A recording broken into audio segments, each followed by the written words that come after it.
Chapter 307. Su Jinan punched and kicked Holly. Holly didn't fight back at all. Like a puppet, he let Su Jinan drag him up, beat him up, and kick him out. His hair was messy, his face was covered in blood, and his clothes were torn.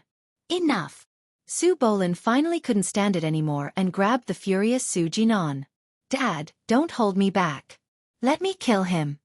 Su Jinan was like an angry lion, struggling with all his might. What can you do if you kill him? Can you save Yun Qian's life? If you kill him, you'll have to go to jail. Su Bolin was not as strong as Su Jinan. Sweat came out of his forehead as he roared with all his might. I want him to pay for Yun Qian's life. Su Jinan had lost his mind. He broke free from his father's hand and was about to go forward again. Mrs. Su rushed over and hugged Su Jinan from behind. She cried and said, Jinan, your father is right. We've already lost Yun Qian. We can't lose you too. Don't hit him. Mom begs you. Su Jinan's body shook and his movements gradually stopped. Su Bolin glanced at Holly, who was lying on the ground motionless. He called a servant and sent him to the hospital. Holly's appearance was like a bomb that blew up the pain hidden deep in the Su family's heart. It took a long time for them to calm down. 2 days later, Holly's injuries were almost healed. He left the hospital without leaving a word. He returned to Rome. He didn't contact anyone.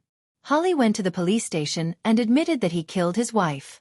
Since Su Yunqian's body had been cremated, there was no way to collect evidence. Holly didn't have any excuses and even refused to hire a lawyer. The judge easily sentenced him to 10 years in prison. In fact, Tomac already knew the moment Holly stepped into the police station. He didn't stop him, nor did he put any pressure on the police. He let them sentence him to 10 years in prison. On the observation deck of the castle, Tomac and Mika Kito sat in chairs and looked into the distance. Mika Kito pursed her lips and said, Godfather, have you ever regretted doing this? Tomac's expression was indifferent, but his eyes were bleak. Of course there is regret. I was too confident and thought that I could see through people's hearts. I was wrong. Su Yunqian's pregnancy is something I never expected. Actually, you don't have to blame yourself. If Paul hadn't concealed Su Yunqian's pregnancy. Tomac raised his hand. Ah Shen, you don't have to say any more. I originally thought that Su Yunqian had no other feelings for Holly other than using her. That was why I asked Paul to get close to her on purpose to break them up. But I didn't expect that they really loved each other deeply. Tomac closed his eyes in pain. If Paul had told him the truth about Su Yunqian's pregnancy, perhaps he would have asked Paul to stop and even help them for the sake of the child. However, he didn't expect Paul to be selfish. He coveted Su Yunqian's beauty and wanted to trick her. Paul was partly responsible for Su Yunqian's death, so when Holly beat him up, Mika Kito didn't say anything to stop him. The two of them didn't speak again. After a long silence, Tomac slowly said, I hope Holly can pull himself together soon. Don't you plan to help him? 10 years was a very long time. Tomac sighed. That depends on him. If he doesn't want to come out and wants to be depressed for the rest of his life, no one can help him. During the first 3 days of his sentence, Holly didn't eat or drink. He completely isolated himself from the outside world and refused to be visited by anyone. Holly's indifferent attitude angered the prison bully. When the prison bully asked around, he found out that Holly used to be the young master of a mafia family. His mentality was immediately twisted and he planned to bully Holly until he bowed down to him. So, on the 4th day, the prison bully ordered his subordinates to beat Holly up. Holly didn't fight back, nor did he beg for mercy. He lay on the dirty floor, barely breathing. In a daze, he seemed to see Su Yunqian waving at him. The prison guard whistled as he ran over. The prison bully kicked Holly's back and spat at his face. He taunted, What kind of young master are you? You're still lying in front of me like a dead dog. Useless trash, like you should have been thrown into the trash long ago. You guys, what are you doing? The prison bully ran over and pointed his stun baton at the prison bully and the others. The prison bully raised his hands, and the others followed suit. Officer, we didn't do anything. You guys, if you cause any more trouble, I won't let you off. The prison bully scolded them fiercely. He called his colleagues over and carried Holly out of the cell. Holly's eyes were slightly open. The light on the dark ceiling was dazzling. He saw Su Yunqian getting closer and closer to him. He couldn't help but move closer to her. But every time he took a step forward, she would take a step back. No matter what, he couldn't touch her. He wanted to tell her that he loved her, that he missed her, that he couldn't leave her. But no matter how hard he tried, he couldn't open his mouth. She retreated further and further with a warm smile on her face. She whispered, "Holly, no matter what happens, you have to live well. Together with my share, together. Together with my share, together."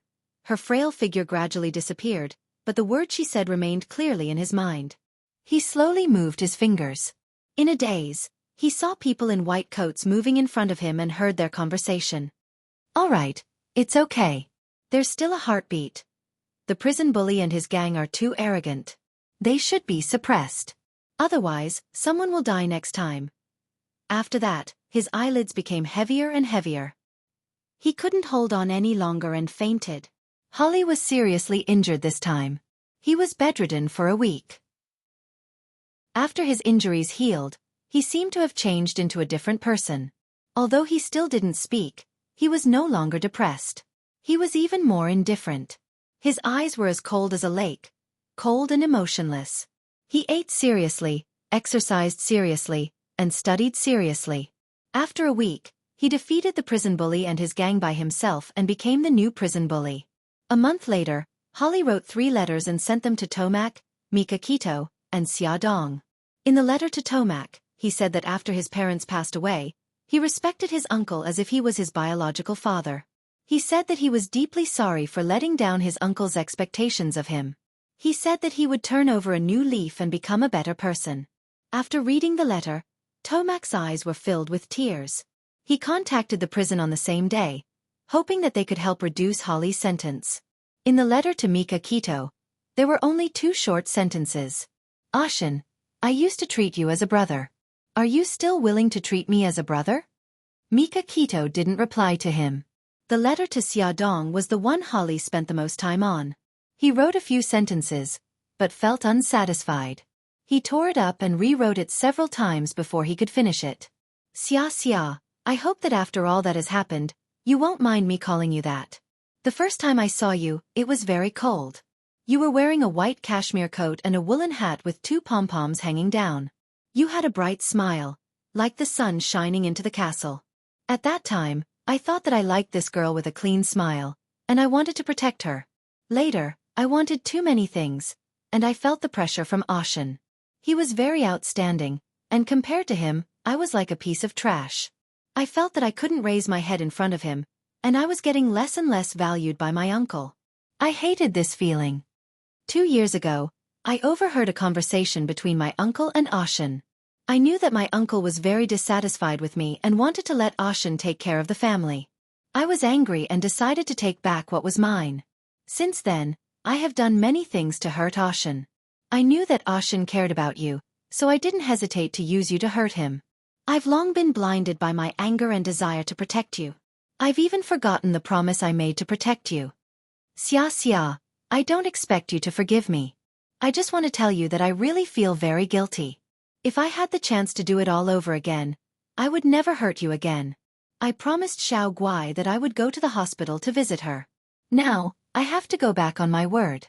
Please tell her that I love her. I have always wanted to have a daughter as cute as her. Also, I want to apologize to you on behalf of Yun Qian. I'm sorry. Holly, thank you. Xia Dong sobbed after reading the letter. Her tears had already soaked the letter. Bailey Han held her tightly in his arms. If you want to see him, we can go visit him.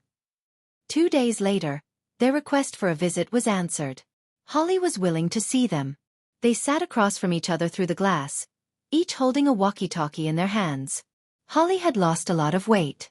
He looked at Xia Dong with a sincere smile on his lips. Xia, I didn't expect that you would be willing to see me. Xia Dong felt a lump in her throat. She smiled. Holly, Xiao Guai asked me to tell you that Ashin is her #1 godfather. You are her #2 godfather. She also said that if you don't want to, she will ignore you. Holly's eyes sparkled. He smiled and said, I'm willing. Although it's only #2, I'm willing. Xia Dong stared into his eyes and said slowly, Holly, the harm you have caused to our family is a foregone conclusion. I will not forgive you. Holly's expression darkened. He laughed self-deprecatingly. I know.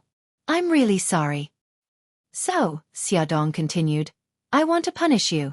I want you to be my older brother for the rest of your life. You want to protect me and love me. Holly was slightly stunned. His eyes quickly filled with surprise. He almost jumped up and said, I accept the punishment. Xiaodong saw that he was as surprised as a child and smiled. Holly, Ashen asked me to tell you something. Holly looked at her nervously. What is it? A powerful novel. Hongcha 866.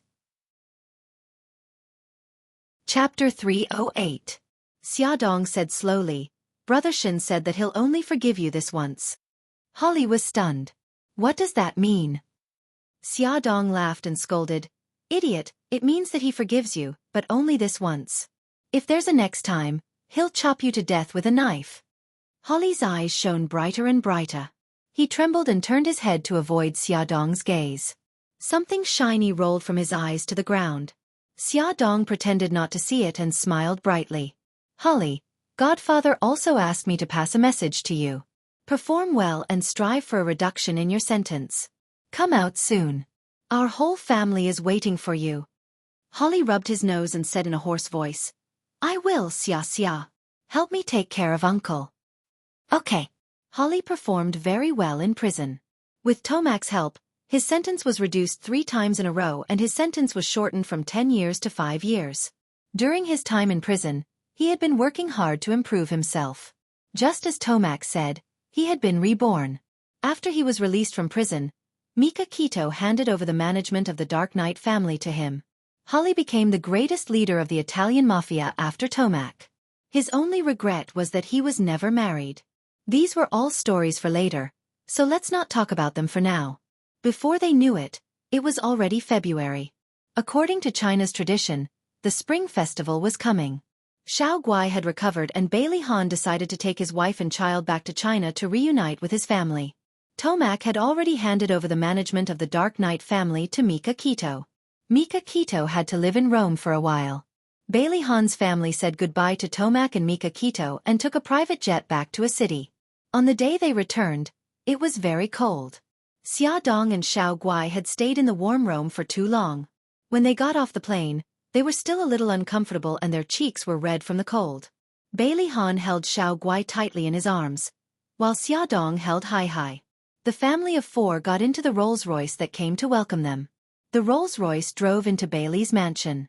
The butler and the servants stood in 2 rows at the gate and bowed respectfully. Welcome home, young master and madam. Hearing the uniform greeting, Old Madam by Jinxiu, and the others had already rushed to the door of the living room. Old Madam's eyes were red and she said excitedly, It's good that you're back, it's good that you're back. Xiao Yi and Xiao Bao stood beside Old Madam with their hands behind their backs like adults. They suppressed their joy and let the adults have the right to speak first. Grandma Mom. Bailey Han put Xiao Guai on the ground and walked forward to hug Old Madam. Grandma, we're back. Okay. Old Madam choked with sobs. Xia, come in. Don't catch a cold. Bai Jinxiu returned to China with her 2 little grandsons after taking care of Xiaodong in Rome. During her time in Rome, the relationship between her mother-in-law and daughter-in-law was very harmonious. She reached out and hugged Hai in Xiaodong's arms. Let me see. Little Hai has grown so big. Great-grandma, don't be sad. We're all back. You should be happy. Xiao Guai raised her pink little face and tugged at Old Madam's fingers. Yes, Gigai is right. We should be happy. Old Madam smiled and wiped the corners of her eyes. She bent down and touched Xiao Guai's soft hair and smiled kindly. We haven't seen each other for more than half a year. Our Xiao Guai has grown prettier. Xiao Guai smiled brightly. Xiao Yi and Xiao Bao ran to her side and grabbed her little hands. Xiao Yi raised her little face and said, Great-grandma, Gigai's hands are so cold. Let's take her to the fireplace to warm her up. Okay, go quickly. Don't freeze. Old Madam knew that the 3 little guys must have a lot to talk about, so she smiled and waved her hand. The 3 little guys were sitting on the thick carpet in front of the fireplace, chatting happily and laughing from time to time. The four adults were sitting on the sofa not far behind them, talking about the recent events at home. The atmosphere was warm and harmonious. Big brother, sister-in-law, you're finally back. Boo-hoo. Knowing that Bailey Han and the others were back, Bailey Jing got off work early. As soon as she stepped into the living room, she ran to Bailey Han to complain. Xiao Jing, you're already a big girl. Why are you still so unruly? Bailey Han grabbed Bailey Jing's collar and pulled her off him, moving her to the sofa next to him. Bailey Jing's beautiful face scrunched up and she complained tearfully, half a year. It's been more than half a year. Big brother, if you didn't come back, I would have been driven to death by those old men on the board of directors. Bailey Han raised his eyebrows in amusement. Didn't you do well? I heard from Lu Zihao that you even negotiated a joint venture last month. Bailey Jing raised her finger and complained one by one. What's the use of just negotiating a joint venture? Those old men on the board of directors always use the excuse that I'm too inexperienced and too young to impeach me and kick me out. Also, they criticize me for coming to work too late and leaving too early. Hey, I'm only 10 minutes late and left 5 minutes early. Is there a need to criticize me like this? No matter what, I'm still the acting CEO. Also, they say that my clothes are too unconventional and not suitable for the company's atmosphere. Look, how am I unconventional? Do they have to force me to dress like a 50-year-old old woman? She stood up and struck a pose for Bailey Han and Xia Dong to see. Only then did Xia Dong notice that Bailey Jing was wearing a red low-cut woolen sweater, a knee-length black leather skirt, and a pair of 10-centimeter high leather boots. With her wavy hair, she looked very charming. Bailey Han obviously noticed it too and his face darkened. You're not allowed to wear clothes with such a low neckline. Bailey Jing snorted. But everyone says that I look very beautiful dressed like this. Also, I don't have a boss who specifically threw a pen on the ground and asked me to pick it up. Why can't I wear this? Xia Dong couldn't help but laugh. A boss who threw a pen on the ground and asked his sexy female subordinate to pick it up. She wondered if Bailey Han had done something like this before. She turned to look at Bailey Han and teased. Hubby, have you ever thrown a pen on the ground and asked your sexy female secretary to pick it up? Bailey Han's mouth twitched. Honey, how could I do such a vulgar thing? Yes. Xia Dong deliberately dragged out the last word. Her tone sounded like she was questioning his words. Bailey Han's face darkened. Honey, are you doubting me? Xia Dong held back her laughter. I heard that many CEOs like to flirt with their female subordinates, so I was just casually asking. I really didn't mean to doubt you. You're getting more and more ridiculous. What nonsense is in your head? Bailey Han reached out and knocked her forehead in annoyance. Hey, isn't that how it's written on TV and in novels? Also, it's written in the newspapers. Xia Dong held her forehead and winked at Bailey Jing. Bailey Jing understood and returned her a playful smile. She picked up her handbag and was ready to slip away.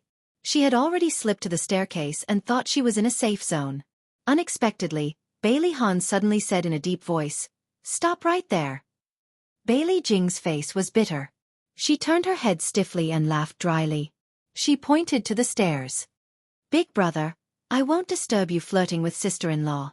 I'll go upstairs first. Bailey Han's mouth twitched. Come here. Okay. Bailey Jing knew that her big brother was about to start giving her a political and ideological lesson. She moved in front of him reluctantly. Don't think that I don't know that your sister-in-law is covering for you. Bailey Han snorted with a sour expression. He pointed to the sofa opposite him. Sit down. Bailey Jing sat down with a bitter face.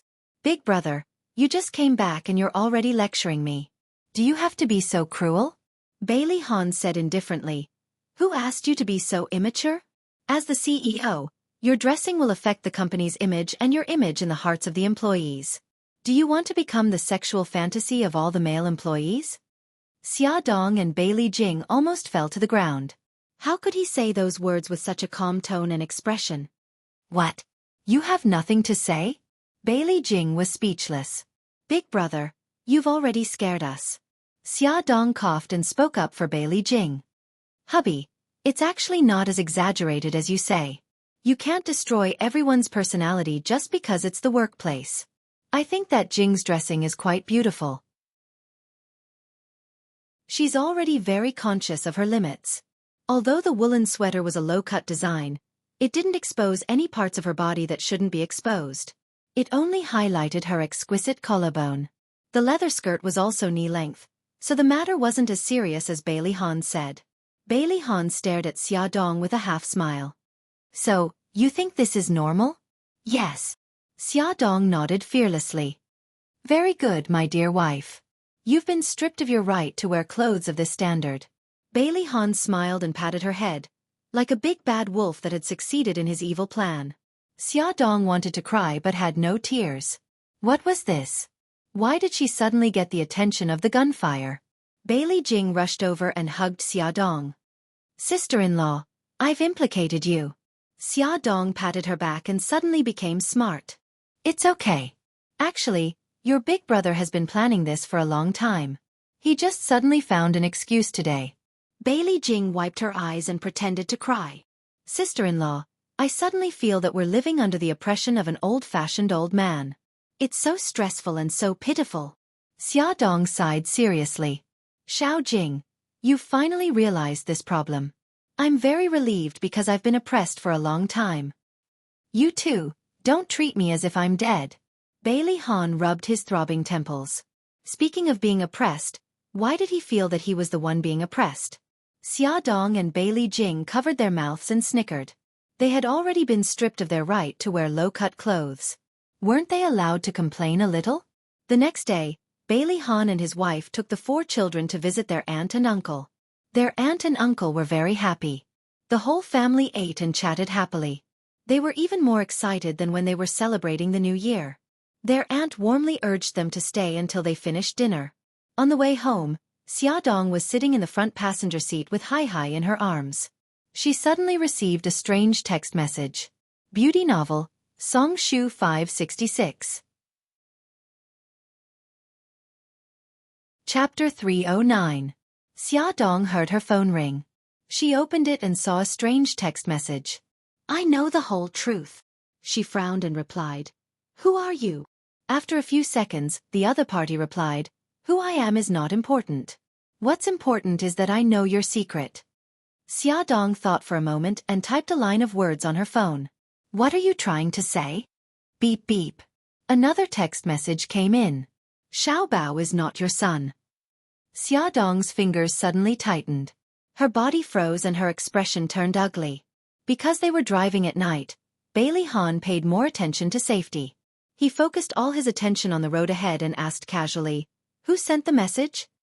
A hint of panic flashed across Xia Dong's eyes. She said, It's Siki. Siki heard that I was back and asked me to meet up. Yeah, you haven't seen each other in a long time. You must have a lot to talk about. Bailey Han smiled. Yeah, I don't know how she's doing now.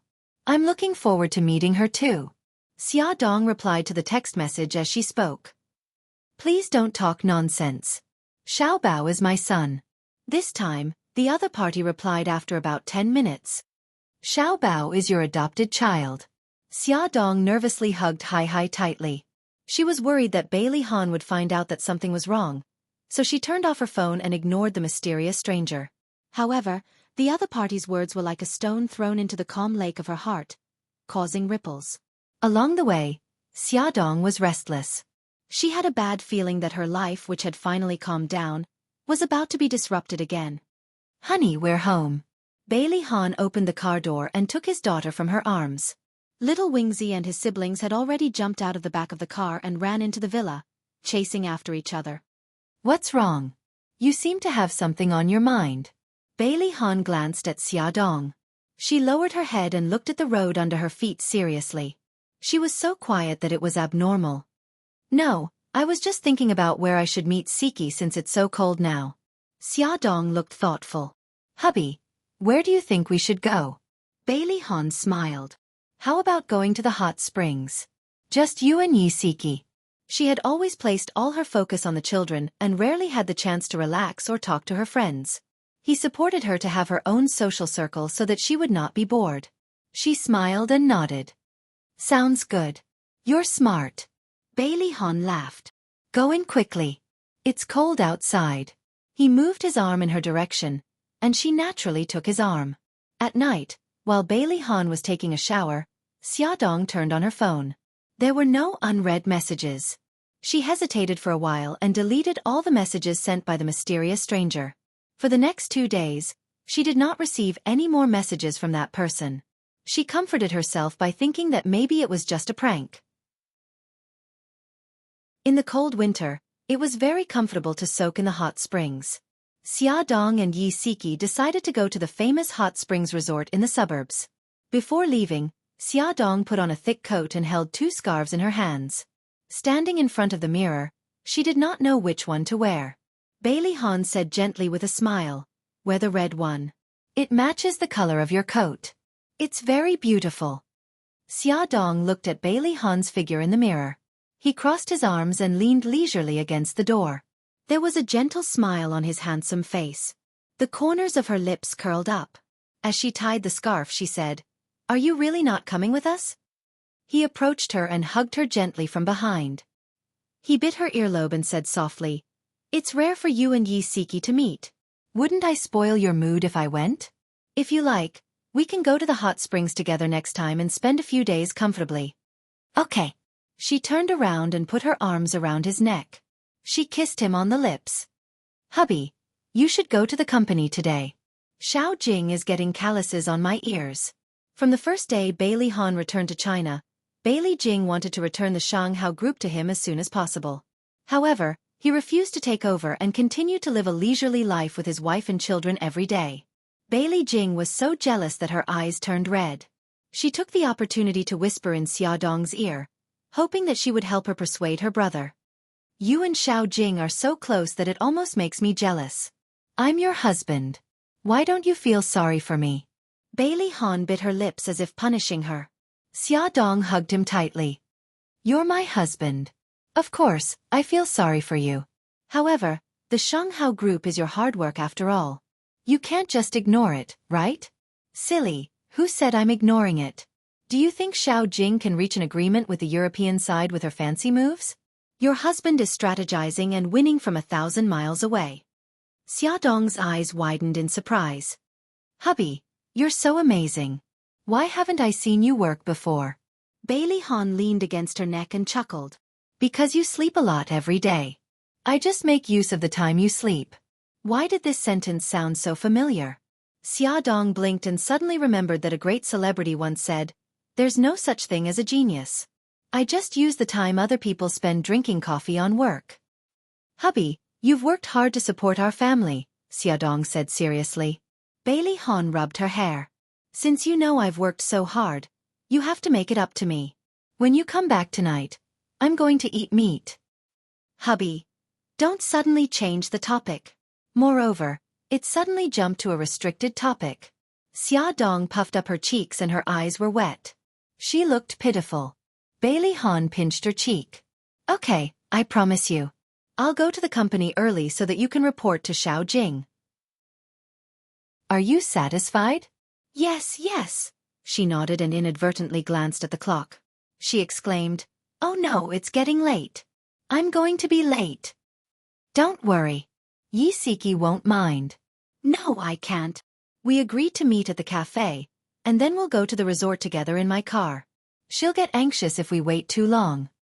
Xiaodong hurriedly picked up his handbag and stuffed his phone, wallet, and other belongings into it. "I'll ask old Chen to drive you there. Before you finish, call old Chen in advance and ask him to pick you up." Bailey Han grabbed her arm and stopped her from leaving in a hurry. He held her hand and went downstairs. Then he called the chauffeur and gave him a few instructions. "Hubby, I'm leaving. Okay, have fun. Call me if anything happens." Bailey Han helped her adjust her scarf and then opened the car door for her. "Go in quickly. It's too cold outside." Xiaodong rolled down the window and waved at Bailey Han. Bailey Han casually put his hands in his trouser pockets. He watched the car drive out of the gate of the manor before he turned around and went back. The car stopped outside the cafe. Xiaodong asked old Chen to wait in the car. She walked into the cafe to look for Yi Siki. When she saw Yi Siki, she was shocked. "Yezi, is this still you?" Yi Siki stood up and looked at her with a smile. "Of course it's me. Come here and let me give you a hug." Xia Dong approached her and gave her a bear hug. She couldn't help but touch her short hair. Why did you cut your hair? You even put on makeup and wore such beautiful clothes. I almost couldn't recognize you. Yi Siki smiled and said, only you can become prettier, but I can't. Xia Dong looked her up and down. Not only did you become prettier, but you also lost a lot of weight. Did you lose weight? The smile on Yi Siki's face faded and there was an imperceptible sadness between her brows. Let's not talk about it. Let's hurry up and go. We can talk about it when we soak in the hot spring. That's true. Anyway, we have a whole day today. Xia Dong smiled and held her hand. Old Chen drove them to the hot spring resort in the suburbs. Bailey Han had already booked a room for them. The waiter led them to change their clothes and they entered a semi-enclosed bathroom. The pool was steaming hot and foggy. There were some grotesquely shaped rockery beside the pool. A screen with classic China landscape paintings surrounded the pool. Looking past the screen, they could see lush trees and even hear the chirping of birds. The place was filled with the smell of nature. Xia Dong and Yi Siki soaked in the hot spring. Their pores were relaxed and they sighed in comfort. Xia Dong glanced at Yi Siki, who was leaning against the wall of the pool. Yezi, how have you been for the past 6 months? Yi Siki closed her eyes and said calmly, we might have to get a divorce. Xia Dong's heart thumped. She stared at her face in disbelief. How did this happen? Is there really no turning back? Yi Siki slowly opened her eyes and smiled faintly. There was an indescribable fatigue in her smile. I'm already tired. Maybe it's better for both of us to break up. Xia Dong moved closer to her. After hesitating for a long time, she asked, Yezi, do you still love him? So what if I do? Love can't withstand so much hurt. Yi Siki's eyes were covered with a layer of mist. Xia, you don't know how tired I am. I'm really tired. It's okay, it's okay. Xia Dong hugged her. No matter what decision you make, I'll always support you. Don't forget, you still have me. Yi Siki wiped the corners of her eyes. After a moment, she pushed Xia Dong away. She didn't know whether to laugh or cry. We've almost seen each other naked, yet we're still hugging each other. It feels so weird. Xia Dong crossed her arms and put on a defensive expression. Don't you have any ideas about me? I'm already taken. Yi Siki rolled her eyes. Don't be so disgusting. The two of them teased each other for a while. Yi Siki glanced at her and said, you've cleared up all the misunderstandings. Bailey Han's family has already accepted you. It's time for the best. Xia Dong leaned back against the smooth wall of the pool. She looked a little absent-minded. I'm a little worried. I hope they don't find out about that. Welfare, Hongcha 866. Chapter 310. Yi Siki looked puzzled. What else is there? Xia Dong pinched her forehead. Xiao Bao's background. Yi Siki's expression froze. After a while she said, there hasn't been any problems in the past 5 years, so there shouldn't be any problems in the future. Her tone was full of uncertainty.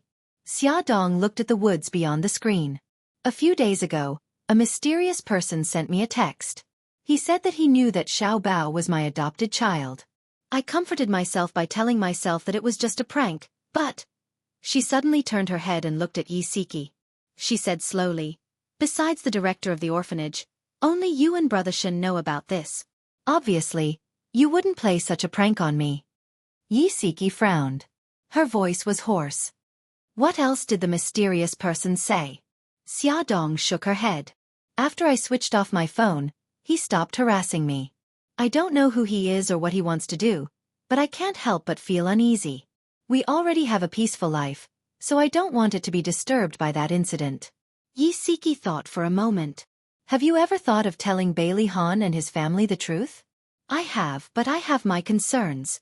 Firstly, I'm worried that I'll hurt Xiao Bao's feelings. Secondly, I'm worried that Bailey's family won't dote on Xiao Bao anymore after they find out the truth. Xia Dong rubbed her temples with her slender fingers. No matter how I think about it, Xiao Bao will be the one who will be hurt the most. This is the outcome I don't want to see. Then what do you plan to do? I'll take it one step at a time. Let's see what the mysterious person wants to do first. He suddenly sent a few text messages and then disappeared. Perhaps he's playing hard to get and wants to force me into a corner. I have a feeling that he will contact me again.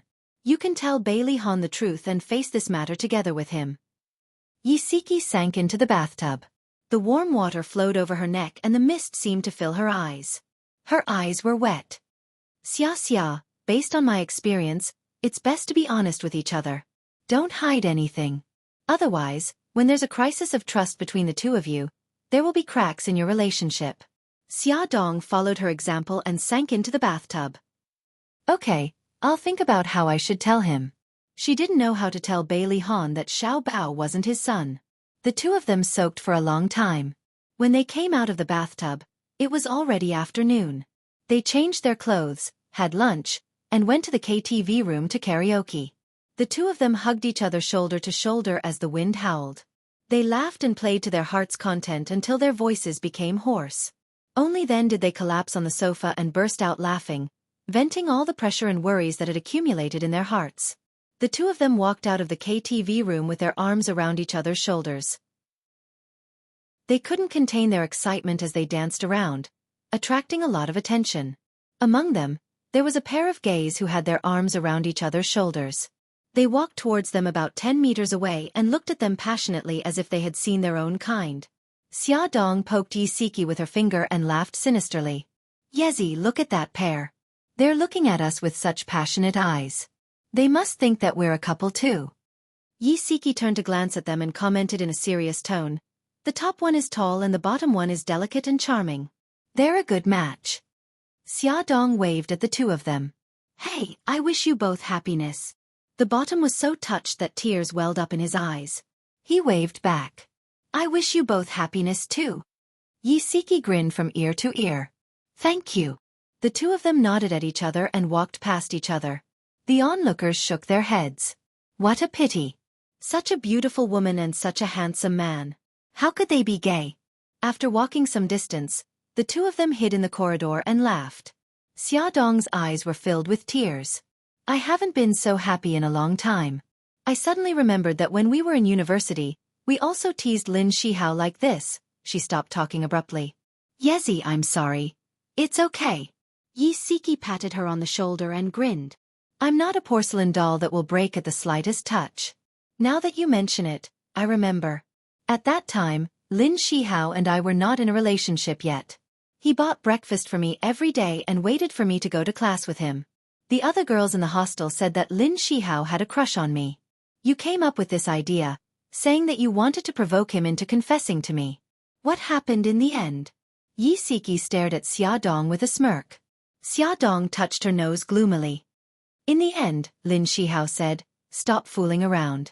I know that there's nothing wrong with your sexual orientation. Speaking of which, it's all your fault for being too stiff. Xia Dong shamelessly pushed all the blame to her. Hey, how is my acting bad? You're the one who watched too many dramas and came up with some sour lines that ruined the whole show, okay? It's all your fault. It's all your fault. The two of them disappeared into the corridor, leaving behind the sound of arguing and laughter. Everyone should have a very important friend in their life. That way, they wouldn't feel lonely when they were hurt and lost.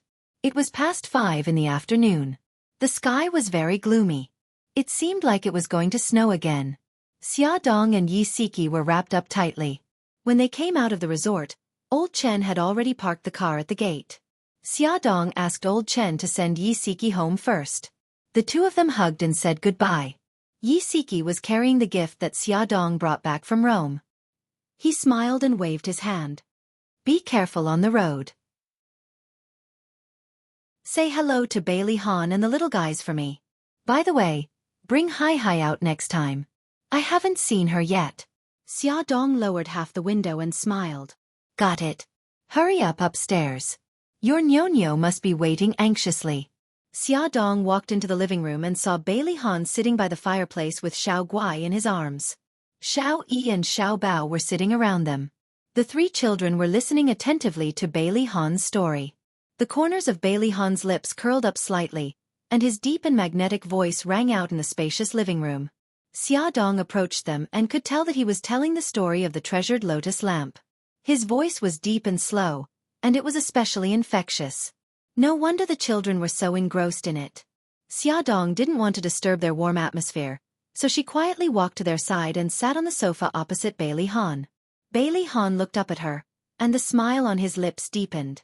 He stroked Xiao Guai's hair and said, "Today's story ends here. If you want to know what will happen in the future, listen to the next episode." "Ah, Daddy. Continue. I want to hear more. Daddy, you're really keeping me in suspense." "I'm just getting to the best part." The three little guys pouted their little faces. Bailey Han ignored their protests and raised his eyebrows with a smile. "It's almost time for dinner. Let's continue tomorrow." "All right then." The little ones all had helpless expressions on their faces. Xiaodong couldn't help laughing. She joked, "Honey, do you know what I hated the most when I read martial arts novels?" Under the soft light, Bailey Han's handsome face appeared even more charming. There was a smile on his face as he said, "To know what will happen in the future, please listen to the next round." That's right. This sentence always pops up at the most exciting times. She shrugged and looked helpless. "It's just too much of a scam." Xiao Bao shouted, "This time it's not a scam. It's a scam for our son." He glanced at his dear father with resentment. The meaning in his eyes was self-evident. Bailey Yun pursed his thin lips and raised his eyebrows. He looked like he was saying, "Yes, I'm scamming you. What can you do about it?" Xiaoyi silently turned her head. "Daddy, I suspect that we're not your biological children." Xiao Guai blinked her big eyes. "Mommy, aren't we Daddy's biological children?" Xiaodong's heart suddenly tightened. She clenched her fists and her mind went blank for a moment. By the time she reacted, Xiao Bao was already in front of her and staring at her in confusion. "Mom, what's wrong? Why are you in a daze?" "Ah!" Xiaodong glanced around and saw that everyone was looking at her with concern, especially Bailey Han. His dark eyes were full of concern. She quickly waved her hand and smiled. "It's nothing. Maybe I've been in the hot spring for too long. My mind isn't very clear." "What did you say just now?" Xiao Bao touched her head and sighed. "Mom, I suspect that you have Alzheimer's disease. You should go to the hospital for a checkup tomorrow." Xiaodong deliberately put on a stern face. She pinched Xiao Bao's pink cheeks with both hands and kneaded them like dough. "Little rascal, how dare you laugh at me?" Xiao Bao's pink face was distorted by the kneading. She cried out with tears in her eyes. "Ah, Dad, save me. Mom is domestic violence." "Son, I can't help you." Bailey Han coughed and stood firmly on his wife's side. He gave his son a look that said, "Good luck to you." Xiao Yi reached out and covered Xiao Guai's round eyes. She whispered, "It's so violent. It's not suitable for minors to watch." Xiao Guai cried out in surprise. "Hey, Brother Yi, you're underage too. You should cover your eyes too. Hey, you guys. Do you still have any humanity left in you? How could you just stand by and watch as Mom tragically kills me?" Xiao Yi said seriously. "You're wrong. How could we just stand by and watch as Mommy tortures you? We've already closed our eyes." Xiao Bao blinked his big watery eyes pitifully. "Boo-hoo. I can't live like this anymore. I want to run away from home." All right. I'm just teasing you." Xiaodong held his little face and said with a smile, "Come, let Mommy give you a kiss. You'll get better soon." "No." Xiao Bao turned his head away arrogantly and raised his little chin. "Don't be angry, my good son." Xiaodong rubbed his soft hair. Her eyes were filled with warmth and love, but there was also a trace of undetectable sadness. This was the child she had raised for 5 years. Although he was not her biological child, she treated him like one. If it were not for that text message, she would have almost forgotten that Xiao Bao was a child she adopted from an orphanage. Attention, Hongcha 866. Chapter 3:11. In the bedroom, the soft light shone down on Xiaodong's body, outlining a warm curve. She sat sideways at the head of the bed with her head slightly lowered. She was holding something in her hand and flipping it slowly. There was a peaceful smile on her face. He couldn't bear to disturb the beautiful peace. Xiaodong felt the mattress beside her sink. Bailey Han's tall and straight body was very close to her, and the faint scent of lemon-scented shower gel wafted into her nose. "Honey, what are you looking at?" He hugged her from the side, and she leaned against his chest. "Do you want to see pictures of Xiao Bao and Xiao Guai when they were young?" She adjusted her position and placed the album on his lap. Bailey Han's gaze fell on the album. The album was very beautifully made, and it was the first time he had seen the pictures inside. There were pictures of the children at various ages. There was a picture of them when they were 6 months old. The 2 pink Xiao Bao babies were placed in a wooden basin, and their 2 pairs of small hands were tightly grasping the sides of the basin. Their 2 pairs of beautiful big eyes were staring in front of them with a surprised expression. Xia Dong pointed at the picture and laughed. "Brother Shen took this picture for them. At that time, I took the rattle and shook it in front of them to attract their attention." There was a picture of Xiao Guai when they were 1 year old. She was wearing a beautiful little dress and cute cat ears on her head. Xiao Bao was wearing a small short-sleeved shirt and shorts, and he was wearing silly brown bear ears on his head. The 2 babies stood facing each other. Xiao Bao was holding a bunch of wild grass flowers in his hand, and he handed it to Xiao Guai. Xiao Guai tilted her head and looked at him with a thoughtful expression, as if she didn't understand why her brother would give her flowers. Xia Dong leaned into Bailey Han's arms and laughed. "Honey, look at them. Aren't they very cute?" Bailey Han stroked her hair, and his eyes were filled with love. "It seems that I have missed a lot of good times." She looked up at him. "It's okay. I have already recorded all the good times for you." She kissed his sharp chin and jumped down from his arms. "Wait for me, I'll get something for you." She wore slippers and hopped into the storage room. Her back was full of energy, like a cheerful little rabbit. Bailey Han raised his eyebrows in amusement and continued to admire the album. The more he looked at the album, the more Mika Kito appeared. Almost half of the photos were taken with him, Xia Dong, and the children. His gaze deepened. Through the photos, he saw the warmth of Mika Kito and Xia Dong. There was something called jealousy brewing in his heart. "Hubby!" Xia Dong suddenly ran to his side and hugged his neck from behind. She leaned against his back and held something in her hand in front of him. It was a CD. This is the video that Brother Shen took for us every year for our children's birthdays. I'll play it for you. She smiled. He pursed his lips and slowly said, "Okay." Xia Dong ran to the TV with the CD and put it on the DVD player. Soon, the video appeared on the LCD wall-mounted TV. There were a total of 4 birthdays and a total of 1.5 hours of editing. It was like a romantic fairy tale. There were cute princesses and princes, beautiful queens, and handsome knights. It was a pity that there was no handsome king. Seeing how close Mika Kito and Xia Dong were, the smile in Bailey Han's eyes faded and the corners of his lips tightened. Xia Dong looked back at the past few years with the video and felt depressed. She didn't know if Xiao Bao would still be willing to be her son after knowing the truth. Bailey Han was so jealous that he didn't notice Xia Dong's abnormal mood. He suddenly reached for the remote control and turned off the TV. He pulled her into his arms, lifted her chin, and kissed her lips. His kiss was fierce and hurried. It was full of aggressiveness as if he wanted to devour her. He was rarely so rough with her. She couldn't breathe properly and clutched the bathrobe in front of his chest tightly. "Hubby," she murmured uneasily and panted softly. "I'm jealous." His voice was low and hoarse. His lips lingered by her ear and he bit her sensitive earlobe with a little force. She couldn't help but cry out in pain.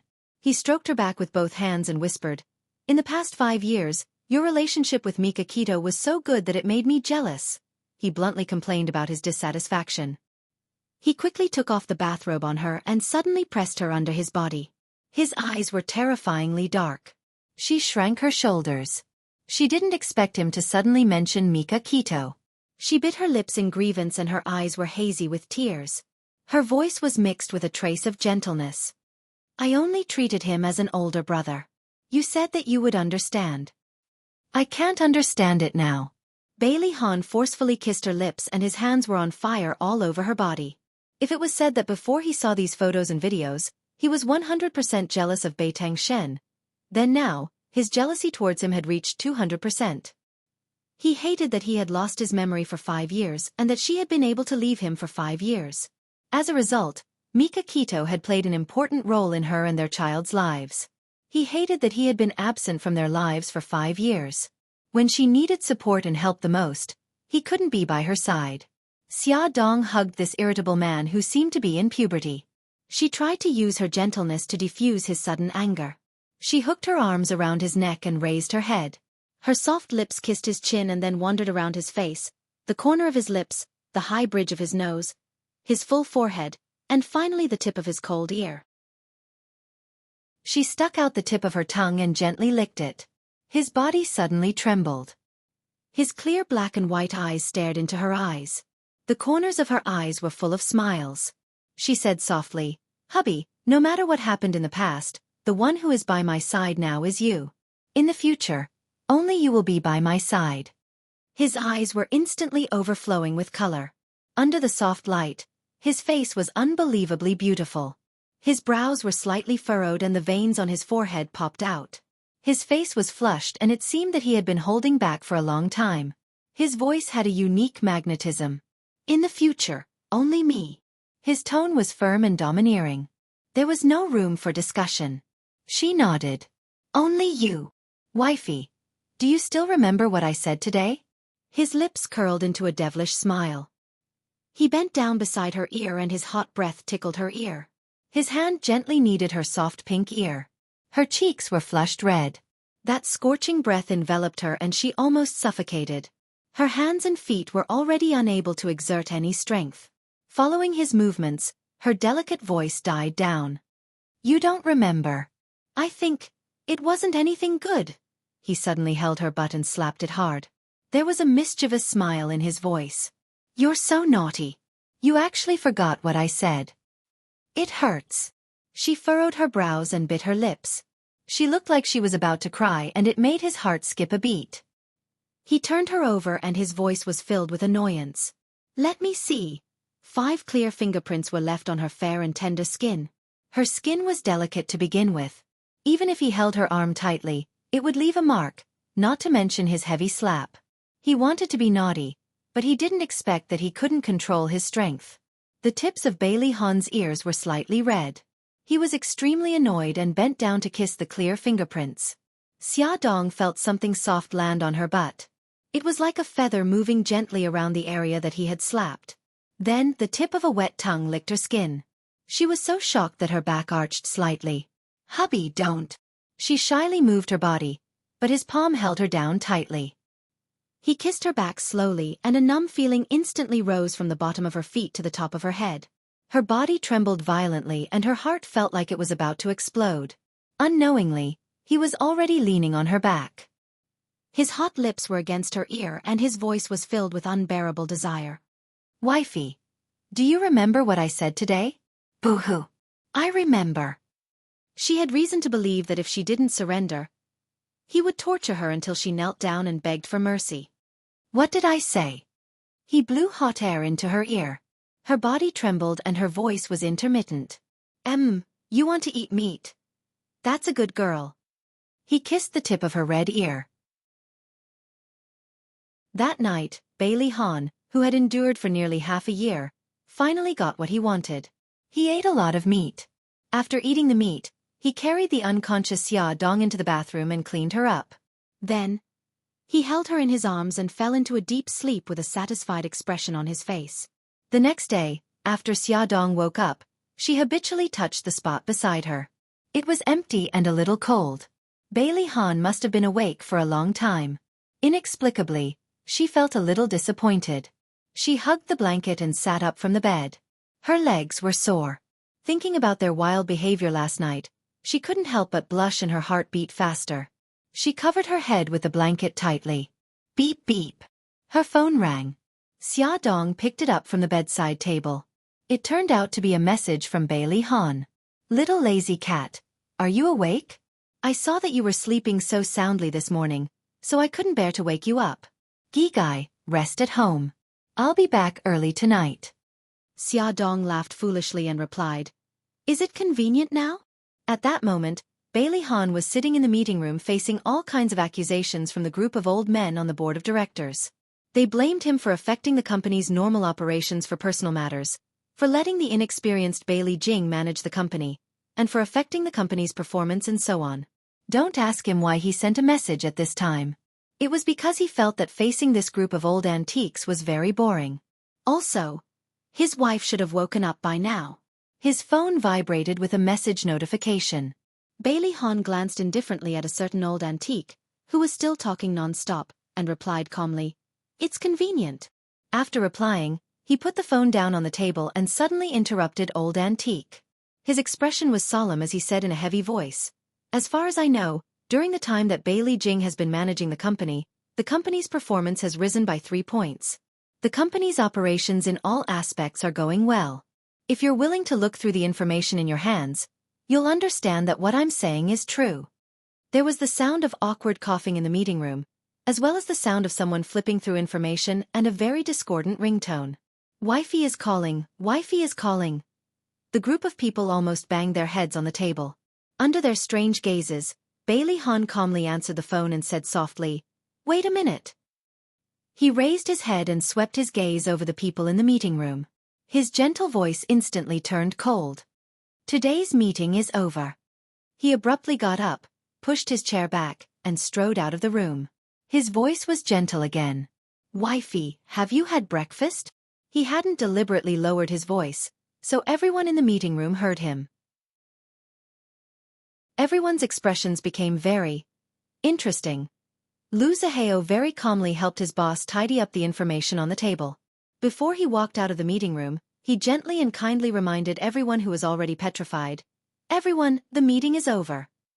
On the other side, Xia Dong scratched her head with a puzzled expression. "Just now, I think I heard you say something about a meeting. Did I interrupt your meeting?" "No, I have to thank you for saving me from that boring meeting." Bailey Han sat on the sofa with his legs crossed and his body stretched out. He had a cheerful expression on his face and the corners of his lips curled up. "Actually, it's nothing." Xia Dong's slender fingers clutched the corner of the blanket as she stammered, "It's just that." "It's just that what?" Bailey Han asked, the smile on his handsome face growing gentler. "Air." Xia Dong felt like she was going to throw caution to the wind. She gritted her teeth and said stiffly, "It's just that I'm not used to not seeing you when I wake up in the morning." "Oh," he said solemnly, and didn't respond again. Xia Dong was a little discouraged. She didn't seem to be born with the gift of sweet words. Moreover, his reaction was so cold. She was angry and was about to hang up when he suddenly raised his eyebrows. "That's it? I thought you would say that you missed me and couldn't bear to part with me." Her eyes widened. After a while she said softly, "Just take it that I meant it." "How can I take it that way? Since you missed me, then tell me. I want to hear it from you personally."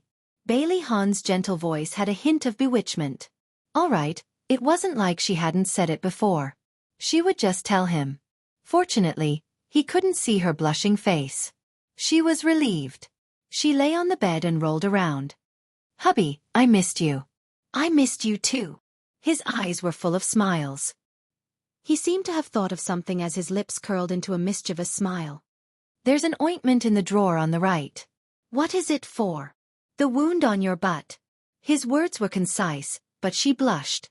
Her mind couldn't help but think of some scenes that made her blush and her heart race.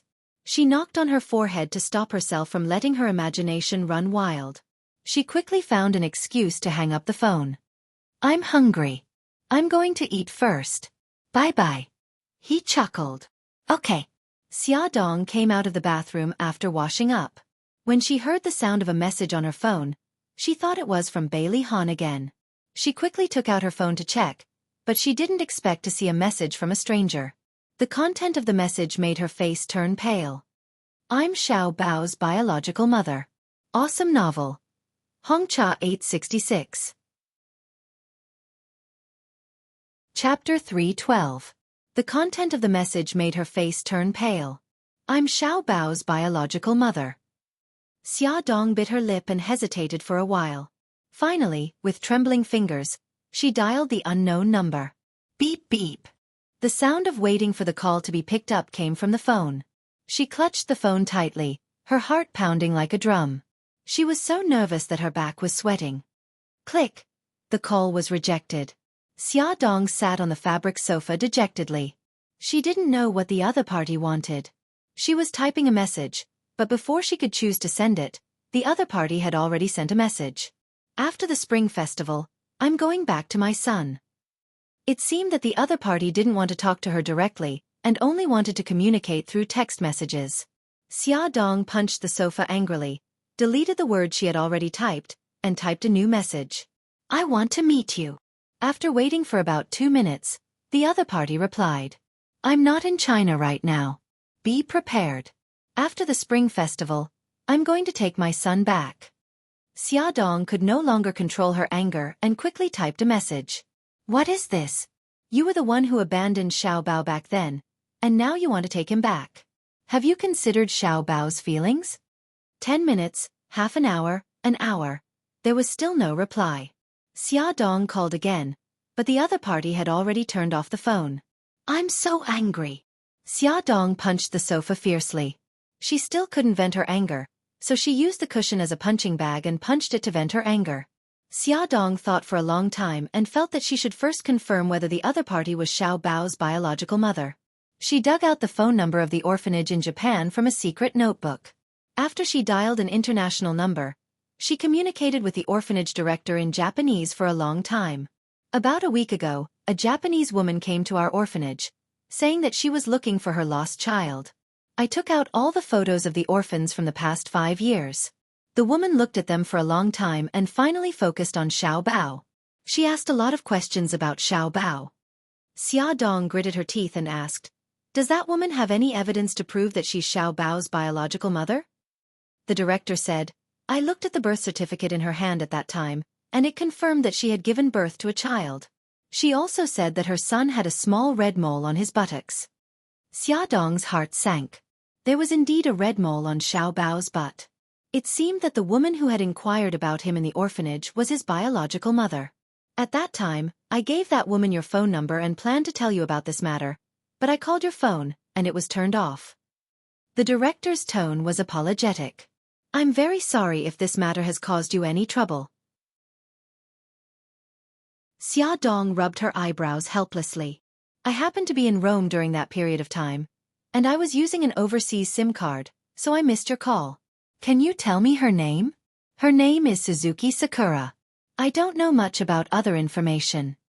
Okay. Thank you, director. After ending the call, Xia Dong's heart was in a mess. She called Suzuki Sakura, but her phone was still turned off. Ever since she revealed her purpose, she seemed to have disappeared from the face of the earth and would only appear after the Spring Festival. There was a knock on the door. Xia Dong took a deep breath and then slowly exhaled. She patted her cheeks and jumped off the sofa to open the door. Mommy. Xiao Guai stood at the door with a smile. Gi Gai, what's wrong? Xia Dong bent down to pick up her daughter and kissed her pink cheeks. Mommy, it's already past 10. I saw that you hadn't come downstairs, so I thought you were sick, so I came up to see you. Xia Dong smiled. Mommy is fine. She just has something to do upstairs. Come, let's go downstairs.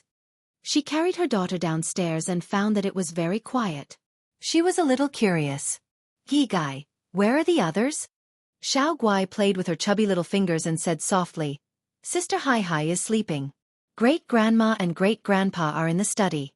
Grandpa and Daddy went to work. Aunt Jing also went to work. Grandma has a date with the other grandmas, so she went out to play. Brother and Brother E are building a snowman outside. Xia Dong couldn't help but laugh. She rubbed her beautiful short hair. Gi Gai is like a loudspeaker, reporting everyone's situation. Xiao Guai blinked her big bright eyes and giggled. The loudspeaker is very loud, and my voice is very gentle. The boys in the kindergarten all like my voice. You're so smug, little rascal. Xia Dong pinched her cute little nose. Let's go. Let's go see your 2 little brothers. Before the 2 of them went out, they wrapped themselves in thick down jackets. Xia Dong put a little down hat and a red scarf on Xiao Guai. Then she held her little hand and walked to the back garden where her 2 sons were building snowmen. It snowed heavily last night, and the whole world was dyed white. The trees were covered in white coats, and the lawn was covered with snow-white blankets. The diligent servants had already cleared the snow on the road, making it very convenient to walk. Xiao Yi and Xiao Bao were building snowmen on the snow-covered lawn. The 2 little guys didn't wear down jackets, Only thick sweater jackets. Their handsome little faces were red, and their little noses were also red. They were as cute as carrots. They waved little snow shovels and had already built a chubby snowman. It was about a meter tall, with a round head and a thick body. It didn't have any facial features or hands yet. Mommy, I want to play too. Xiaoguai shook Xiaodong's arm. Okay, go ahead. Xiaodong gently patted her little head. The little girl ran towards her two brothers with a smile. Xiaoyi looked up and grinned, revealing her snow-white teeth. Mommy, come over and play with us too. Xiao Bao chuckled. Xiaoyi, you don't know. Mommy is most afraid of the cold. She won't come over. Who said I won't come over? Don't look down on me. Xiaodong snorted and walked over to her two sons through the thick snow. Xiaoyi and Xiao Bao covered their mouths and snickered. Xiao Guai tilted her head and looked at the snowman for a while. She frowned slightly and said, "The snowman doesn't have a nose, eyes or mouth. What are you going to use to replace them?" Gigai, use this as the eyes and mouth. Xiao Yi slowly took out something from his trouser pocket and extended his hand in front of Xiao Guai. Okay. Xiao Guai nodded happily and took two black buttons from his hand. I'm going to put on the snowman's eyes. She tiptoed, picked up a button, and pressed it on the snowman's face. Button a little to the left. A little lower. The children happily dressed the snowman. Xiaodong's lips curled up. She walked not far away, broke off two branches from a tree, and stuck them on both sides of the snowman's body. She raised her eyebrows proudly. Use this as the snowman's arms. Does it look good? Xiao Bao stared at the hat on her head. His big eyes blinked quickly and he revealed a cute smile. Mommy, are you cold? Xiaodong shook her head. I'm not cold. He pointed at the hat on her head and continued to blink cutely. Then contribute your hat to the snowman. Aha, I thought you cared about me. Xiaodong grumbled, but she still willingly contributed the hat and put it on the snowman's head. I'm still missing a scarf. Xiao Bao continued to blink. Okay, contribute it all. Xiaodong took off the scarf and tied it around the snowman's neck. Wow, it's so beautiful. Xiao Guai screamed and clapped. I'm still missing a nose. Xiao Yi rubbed his chin. He took out a finger-thick carrot from his other trouser pocket and pressed it between the snowman's eyes and mouth. It's perfect now. He grinned. Wait a minute, I want to take a photo as a souvenir. Xiaodong had an idea. She quickly ran upstairs to get the camera. When she ran to the door of the living room, the butler appeared with a smile and a camera. Young madam, I'll take a photo for you. Okay, thank you. The mother and children made various poses around the snowman, and the old butler kept pressing the shutter to record their laughter and laughter. Let's have a snowball fight. As soon as Xiao Bao finished speaking, a snowball flew at his head. He reflexively closed his eyes, and the snowball rolled down his cheek with a plop sound. Broken snow stained his face. Ha ha ha. The culprit, Xiao Yi, held his stomach and laughed loudly. Wah, I want revenge. Xiao Bao angrily wiped the broken snow off his face. He quickly grabbed a handful of snow from the ground, rolled it into a ball, and threw it at Xiao Yi. Xiao Yi nimbly hid behind Xiaodong, and the snowball hit Xiaodong's abdomen. Xiao Bao, how dare you hit me? I want revenge too. Xiaodong pretended to be angry. She bent down and made a snowball from the ground. Just as she was about to attack Xiao Bao, a snowball hit her face. She wiped her face and looked at the culprit, Xiao Guai. She smiled and stuck out her tongue. Mommy, I didn't do it on purpose. Wah, you two bad children are bullying me. Xiaodong squatted on the ground shamelessly. She lowered her head and rubbed her eyes with the back of her left hand as if she was crying sadly. Xiao Guai felt guilty and walked over with his short legs. Mommy, don't be angry. Xiao Guai, don't be fooled. Mom must be playing tricks. Xiao Bao was far away from Xiao Guai. He wanted to stop her, but it was too late. Ah, sure enough, Xiao Bao was right. Xiao Guai had a snowball on her face. She pouted her pink lips and looked helpless. She was so pitiful. Xiao Yi and Xiao Bao ran toward Xiao Guai. Mommy, you're too cunning. Xiao Yi wiped the snow off Xiao Guai's face with a helpless expression. All's fair in war, Xia Dong shamelessly said without the slightest bit of guilt. Humph, let's unite and deal with mommy together. Xiao Bao's suggestion was immediately approved by the other two little rascals. The three children aimed the snowballs in their hands at Xia Dong. Wah! You guys are going too far, Xia Dong yelled as he tried to fend off the attacks. Hee, all's fair in war, the three little rascals said in unison, using her words against her. Their laughter echoed in the cold air for a long time. Welfare, Song Shu 566. Chapter 313. Xiaodong didn't know how to tell Bailey Han about Xiao Bao's background. After hesitating for 2 days, they welcomed the spring festival. The old mansion was full of celebration. The servants hung lanterns around the mansion, and the couplets written by Bailey Han were pasted on the gate. Bailey Yun had rushed back from America to reunite with his family. Dao Du was the most affectionate towards him and almost pushed him to the ground. She licked his face with her long tongue and saliva was all over his face. They hadn't seen each other for more than half a year, and Bailey Han had become even more mature. He was confident, elegant and graceful, and his every movement carried a more steady and gentle temperament. He smiled and raised his slender eyes slightly. He hugged his family members one by one. Finally, he stood in front of Xia Dong and the smile in his eyes faded. Long time no see, sister-in-law. Xia Dong reached out her hand and smiled sincerely. Welcome back, Ayun.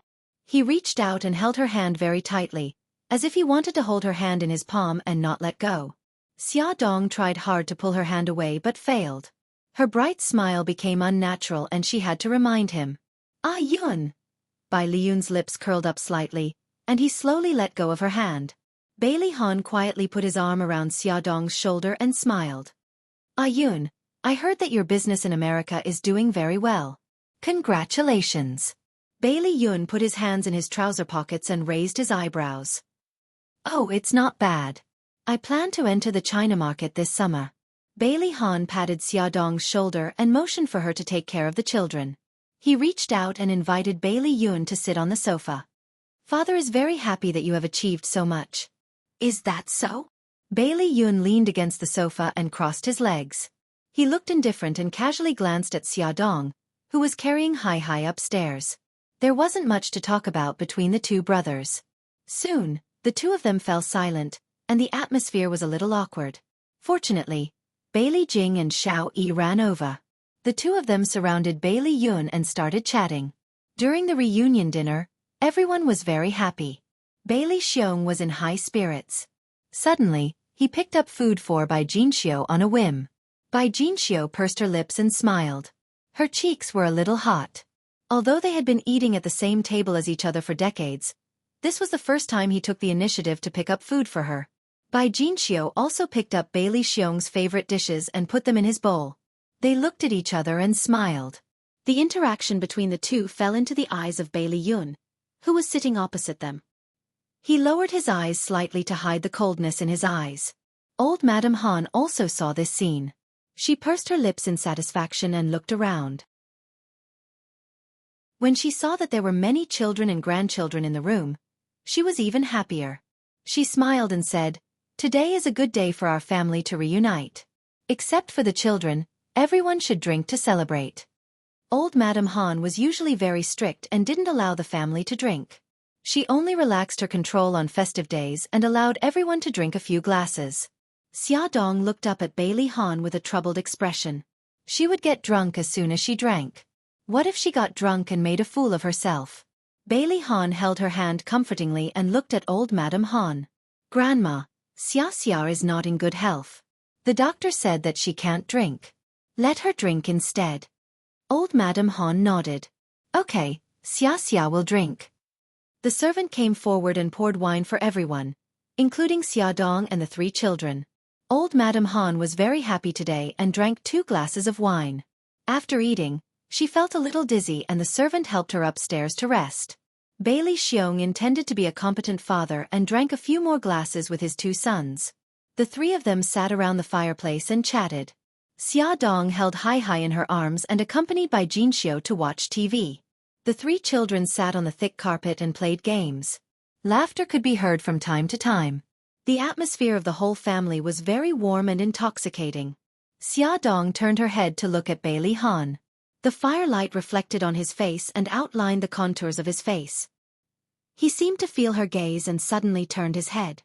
There was a smile in his clear black and white eyes. The corners of her lips couldn't help but curl up. The sound of firecrackers and fireworks could be heard outside. She didn't know why, but she suddenly remembered what Suzuki Chisakura said. She was going to take Xiao Bao away after the spring festival. Her mood suddenly became a little down. The pleasant ringtone of the phone interrupted Xiaodong's thoughts. She heard Bailey Xiong answer the phone. "I'm at home now and can't go. Go to bed early. Ayun is back. I'll ask him to visit you tomorrow." It should be Lu Xiaoxiao calling. Xiaodong noticed that Bai Jinxiu's fingers moved and the corners of her lips curled up. Bailey Xiong patted Bailey Yun's shoulder and looked a little drunk.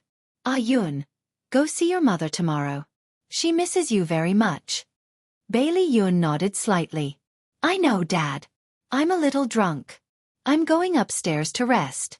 You should rest early too." "Okay, go ahead." Bailey Xiong waved his hand. Bailey Xiong and Bailey Han chatted for a while before the two of them left.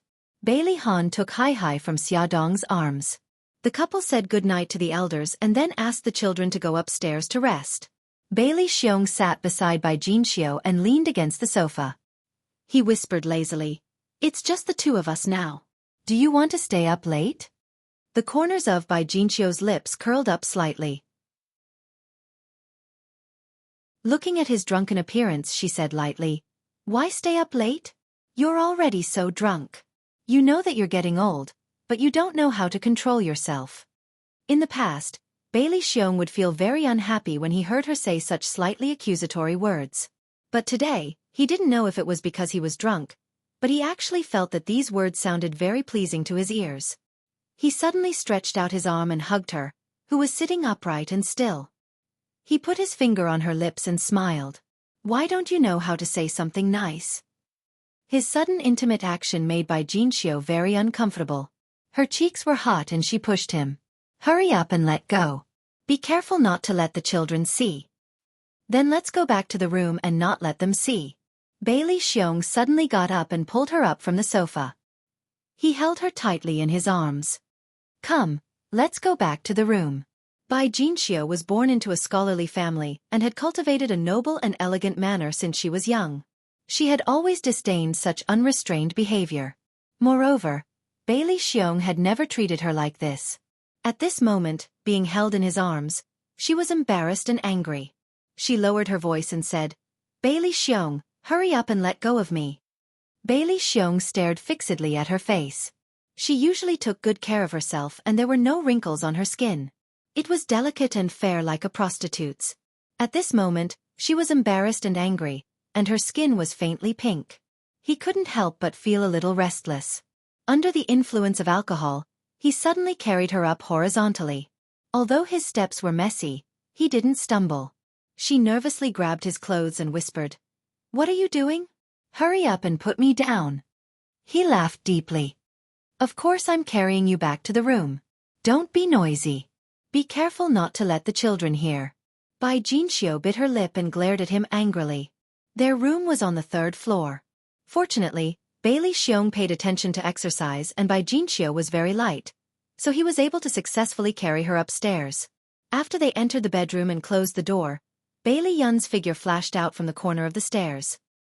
He stared at the door with a deep gaze and gripped the phone tightly in his hand. "Hey, Ayun, why are you suddenly not talking?" Lu Xiaoxiao's voice came from the phone. He put the phone to his ear and said in a deep voice, "I advise you to leave Bailey Xiong as soon as possible." Lu Xiaoxiao was stunned. "Ayun, why are you suddenly saying that?" Bailey Yun's lips curled into a mocking smile. In the past, after the reunion dinner, you could summon Bailey Xiong over with a phone call. Tonight, you can't. Haven't you thought about the reason? Lu Xiaoxiao was silent for a moment and said, "I know. He rarely comes to my place recently, but I've been with him for so many years. How can I be willing to give up?" The mocking smile on his lips became more obvious. After so many years, you're still dreaming of being a rich lady. When will you wake up? Maybe I won't wake up for the rest of my life. Her tone was a little lonely. She shouldn't be like this. She was flirtatious, she was unrestrained, she was good at flattery, and she was very shrewd in planning for herself. This tone didn't suit her. Bailey Yun held the phone and the veins on the back of his hand throbbed. He said in a deep voice, "Do you love him?" She didn't respond. Her silence represented everything. His voice was cold. "I thought you never loved him." Lu Xiaoxiao laughed self-deprecatingly. "I used to think it was for money and status. Later, after he distanced himself from me, I realized that I had already fallen. You'd better give up on that thought. It's not too late to escape now. He's already being intimate with his wife. There's no place for you, the third party, between the two of them." His words were cold and ruthless, and they ruthlessly tore open Lu Xiaoxiao's scars. She was silent for a long time before she said, "I know." Bailey Yun said coldly, "Although I don't want to admit it, I'm your son. I'll be responsible for raising you. Don't betray yourself anymore." Lu Xiaoxiao laughed. "Ah Yun, you've grown up." Bailey Yun's face was cold. "I'm hanging up." "Thank you, son." She said the last two words very softly, but he heard them clearly. His heart trembled, and he hung up the phone without hesitation. There was no one in the living room, and the entire villa was quiet. Bailey Yun leaned against the railing and looked at the dark sky. He suddenly laughed, but that smile was very cold and very bleak. Daodu was lying at his feet, and from time to time, he would raise his head to look at him. Bailey Yun rubbed his furry head and laughed self-deprecatingly. "Everyone is in pairs.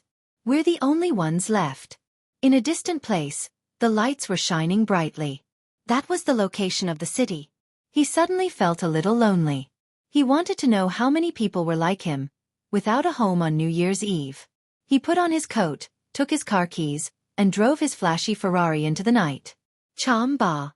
It was very deserted, and there were only a few people. Bailey Yun sat at the bar counter and ordered a cup of Bloody Mary. Under the dim light, the color of blood was indescribably strange. Welfare, Hong Cha 866.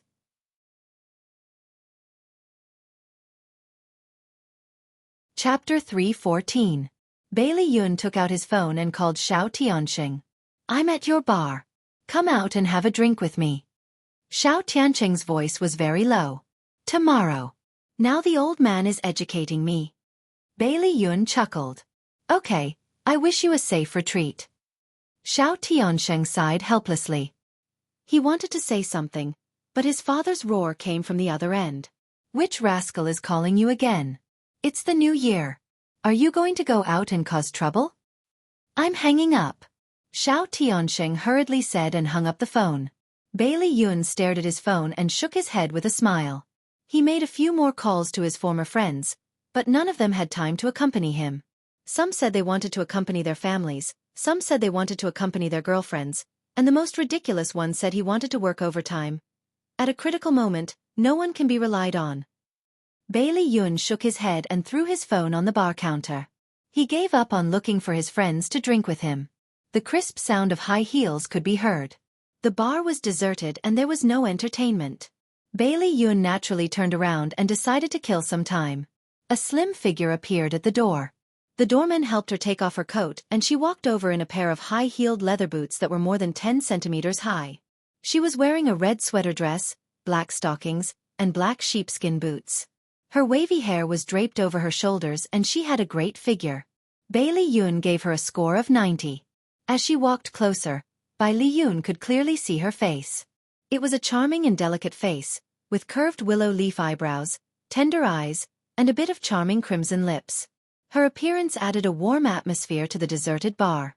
All the men stared at her in amazement. Some of them were already eager to try and hit on her. Bailey Yun was a little dispirited. He raised his eyebrows and turned around indifferently to slowly taste his cocktail. The sound of her footsteps was particularly clear in the empty bar. He clearly heard her walk to his side and sit down beside him. Her voice was as gentle as water as she said, "I'll have a glass of Bloody Mary." Her Mandarin was a bit clumsy. She had a foreign accent and an oriental face.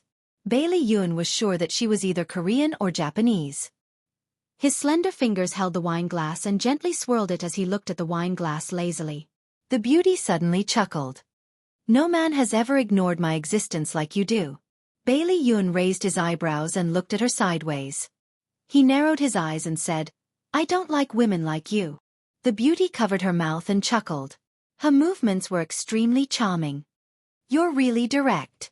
Someone once told me that he likes charming women like me the most. Is that so? Bailey Yun's expression was indifferent as he replied casually. Do you want to try my type? Her fingernails were dyed scarlet. She stretched her slender fingers in front of him and her sexy red lips curled up. My English name is Sophia. How should I address you? Bailey Yun. He politely shook her fingers and wasn't very friendly. She smiled. I just arrived in China today. However, it seems like I didn't come at the right time. Everyone is busy with the holidays. He said indifferently, the Spring Festival is a day for the whole family to reunite. It's very important to Chinese people. She glanced at the bar and nodded. No wonder there are so few people in the bar. Her beautiful eyes were fixed on him with complex emotions surging in them. What about you? Why don't you reunite with your wife and child? Bailey Yun's lips curled up mockingly. The woman I love is already married. I'm still single. What a pity. Sophia shrugged. She supported her exquisite face with one hand and smiled coquettishly. I'm single too. Why don't I accompany you for the holidays? Bailey Yun turned to look at her and his lips curled up in a strange smile. How do you plan to accompany me? I'll accompany you however you want me to. Her slender fingers slowly landed on his sharp chin and gently stroked it, sliding down to his Adam's apple. It's a pity that I'm not in the mood. He held her fingers and slowly moved them away. If you want to have fun, find someone else. Sophia was startled and seemed a little surprised. She suddenly smiled and said, I came here specifically to look for you. Bailey Yun frowned and looked at her seriously for a while. His brows relaxed and he said lazily, I don't know you. Why should we know each other when we meet? She moved closer to him and leaned against his chest. Her arms wrapped around his muscular waist and her mouth was close to his ear. She blew hot air into his earlobe and whispered seductively, Tonight I'm your... What a persistent woman. Bailey Yun let her hug him and then leaned close to her ear and bit her earlobe. Her body trembled sensitively, and her arms tightened even more. He chuckled. Not only are you persistent, but you're also a sensitive woman. She stuck out her tongue and licked his ear. Do you like it then? What do you want? There was a hint of coldness in his laughter. A one-night stand or money? Your body. She was like a seductive snake as she wrapped around him tightly. Her hands caressed his back and chest unscrupulously. She looked up at him with her charming eyes that could melt him. She licked her sexy red lips with her pink tongue. And your love? Bailey Yun raised his eyebrows. You're too greedy. She smiled strangely. I'll get it. He laughed and shook his head. He couldn't be bothered to argue with her. She didn't explain and kissed his thin lips. The tip of her tongue traced the shape of his lips and tried to invade his territory. However, he was indifferent and kept his lips shut. However, to outsiders, they looked like a pair of lovers who were kissing passionately. Even the waiter at the bar couldn't stand it and lowered his head to focus on the beer bottle. Sophia stubbornly kissed him. One of her hands quietly slid to his abdomen, and then slowly moved downwards. Bailey Yun's eyes were clear and cold, without the slightest hint of lust. He suddenly tightened his grip on her hand and abruptly pushed her away. He coldly said, The game is over. You can be eliminated. He was already tired of the boring game of hunting for women. In the past half a year in America, he had put all his energy into his work and rarely went to places of pleasure. He suddenly got up and took out a few notes from his wallet and placed them on the bar counter. That glass of beer is on me, he said plainly. He didn't look at her anymore and turned to leave. Sophia ran her fingers through her hair and looked at his back as he walked away. Her eyes were deep and serene, and there was a strange smile on her lips. She muttered a few words in Japanese, and it just so happened that the waiter at the bar understood Japanese. He clearly heard her say, I didn't expect you to actually change. Bailey Yun came out of the bar and leaned against the car with his eyes closed. After he was drunk, he started the car and strolled aimlessly in the city. Suddenly, there were a few loud sounds and bright fireworks bloomed in the sky. He saw a magnificent scene through the glass and stopped the car slowly on an unknown street. He lowered the window and watched carefully. "Ah, what are you doing? Let me go. Hand over all your valuables. Hurry up." The woman's scream and the man's threatening voice broke the beautiful picture. Bai Li Yun didn't want to meddle in other people's business, but he heard another conversation. "I've handed over all my things to you. Let me go. This little girl is not bad looking. Let us brothers have a good time." "No, get out of my way." Bailey Yun opened the car door and walked towards the alley where the voice came from. He could tolerate robbery, but he couldn't tolerate men raping women. He quickly walked into the dark alley. There was only a dim street lamp here. He saw a thin woman fighting with two tall and powerful men. Their strength was completely unequal, but she didn't give up. She bit with her teeth and kicked with her feet. Her fierce look was like a little white rabbit that had been forced into a corner. A man raised his arm high and was about to land on the woman's face. Bailey Yun quickly stepped forward and grabbed the man's wrist. He dragged the man to the side and kicked him hard in the stomach. The man groaned in pain and hugged his stomach. He didn't raise his head for a long time. The other man said angrily, "Don't have *King meddle in other people's business. Get out of my way. You're the one who should get out of my way," Bailey Yun coldly said. He pulled the woman behind him and punched the man's face. "I'll have *King kill you." The man flew into a rage out of humiliation and rushed forward with a dagger. "Be careful," the woman cried out worriedly. Bailey Yun kicked the man's knee. The man was caught off guard and almost fell. He took the opportunity to snatch the dagger in his hand and threw it far away. Then, he flew up and kicked the man's crotch. "Ouch!" The man howled in pain. He was even louder than his companions. He hugged his lower body and rolled on the ground. "Pick up your things and go," Bailey Yun said coldly. "Okay." The woman carefully picked up her handbag from the ground and followed behind Bailey Yun. They left this troublesome place. When they reached the brightly lit avenue, Bailey Yun turned around and looked at the woman behind him. He said indifferently, "Where do you live? I'll send you back." It was the middle of the night and it was New Year's Eve. It was definitely not easy to get a taxi. The woman was stunned.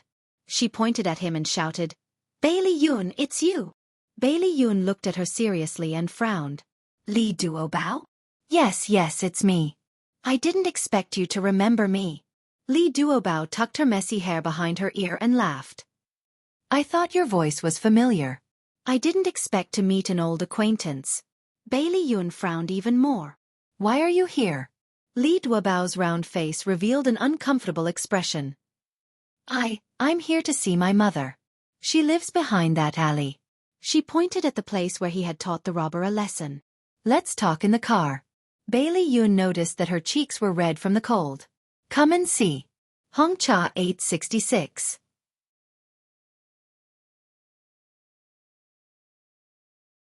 Chapter 3:15.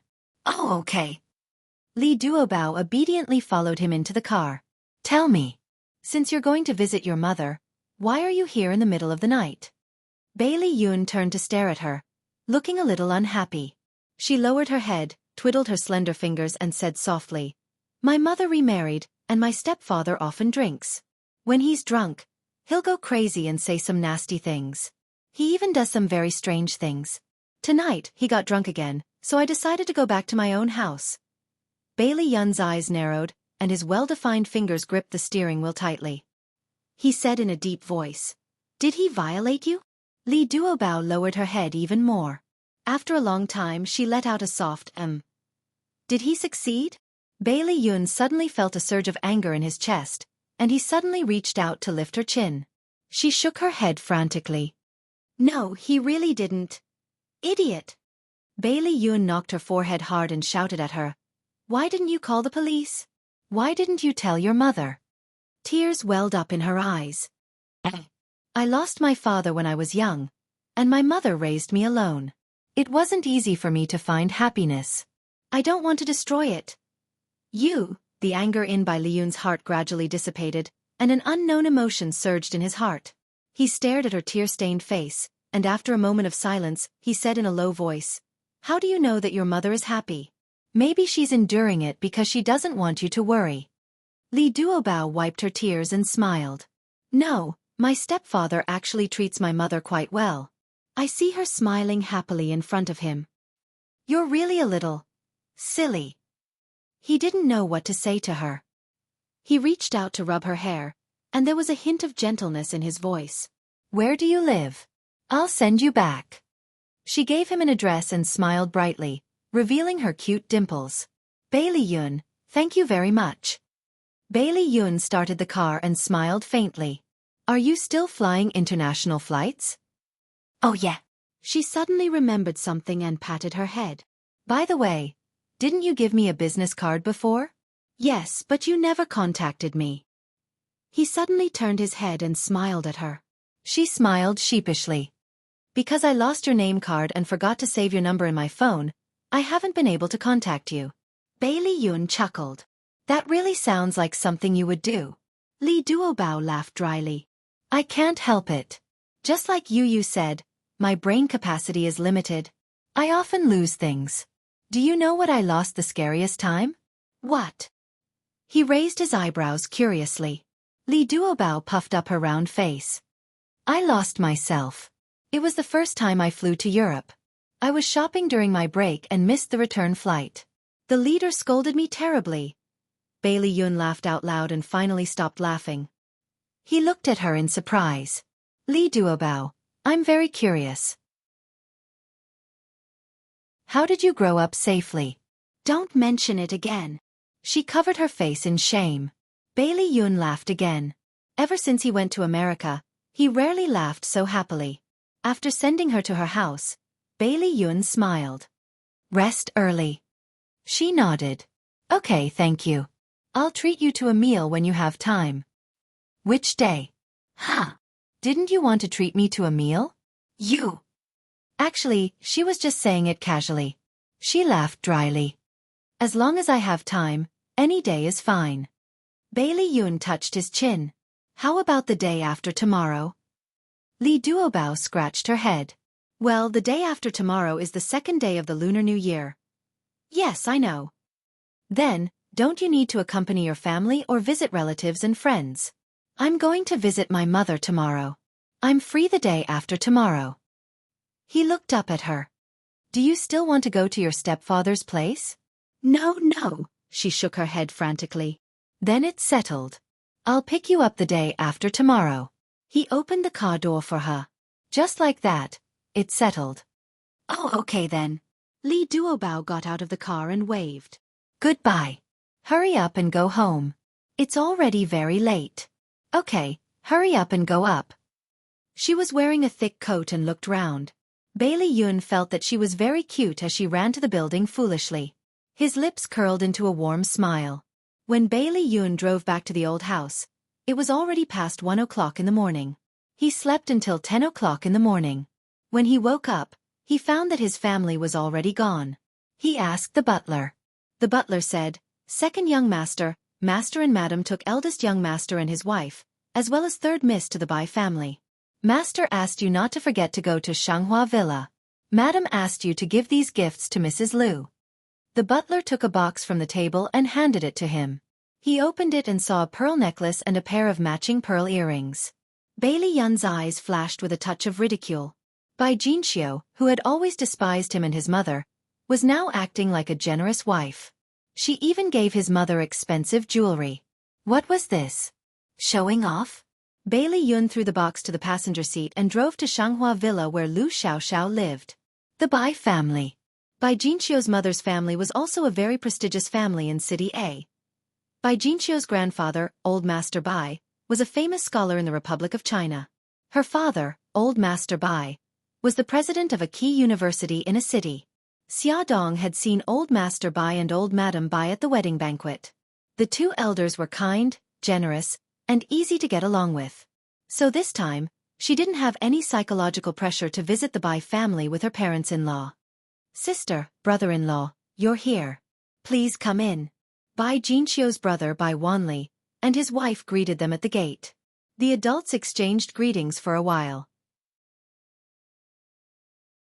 The three children politely stepped forward and bowed. They said in unison, "Uncle, Aunt, Happy New Year." "Good, good. The three children are getting cuter and cuter." Madame Bai smiled and gave each of them a red envelope. The three children politely thanked her. The children of the Bai family also came forward to greet Bai Li Xiong and the others. Bai Jinxiu also praised them with a smile and gave them red envelopes. Old Master Bai and Old Madame Bai were still in good health. When the two elders saw their daughter's family coming to visit, their eyebrows were full of smiles. Especially Old Madame Bai, when she saw that the relationship between her daughter and son-in-law seemed to have improved, she couldn't close her mouth. The family sat together and chatted for a while. Old Madame Bai asked Bai Li Han's cousin, Bai Zhe, to lead the young people to have some fun. The elders stayed in the living room and chatted. Xiao Yi and her siblings also ran to the backyard to play under the guidance of the children of the Bai family. After lunch, Bai Li Xiong accompanied his father-in-law to play chess. Old Madame Bai took her daughter into her daughter's former boudoir and secretly asked her, "I see that Xiong treats you well now. Is he still in contact with the woman outside?" Bai Jinxiu shook her head. "Not completely, but he shouldn't have much nostalgia. That's about it. After all, they still have a son. Jinxiu, listen to Mom's advice. Don't be too strong in the future. When it's time to be soft, do it." "Mom, I know. I'm already a grandmother now. If I don't grow up, the children will laugh at me." "That's right. If you save his face outside, he'll naturally give you face when you're at home." The villa next to the Bai family was the home of Old Master Bai's younger brother, Bai Zongtong. Before Bai Jinxiu got married, she was very close to Bai Zongtong's family. Every year when she returned home during the Spring Festival, she would visit them with gifts. This year was no exception. As the younger generation, Bai Li Han and Xia Dong naturally had to go with them. Xia Dong didn't expect to see Bai Mei Wei here. Bai Mei Wei was sitting on the sofa. She was wearing a white wool skirt and a pink silk scarf. Her long hair was tied up high and there was a sweet smile on her face. She looked elegant and generous. Beside her sat a hale and hearty old man with white hair. It was Bai Jinxiu's second uncle, Bai Zongtong. When she heard the servant's announcement, Bai Mei Wei helped the old man stand up and smiled politely. "Aunt Jinxiu, uncle-in-law, cousin Han, cousin-in-law." Xia Dong felt as if she had fallen into the clouds.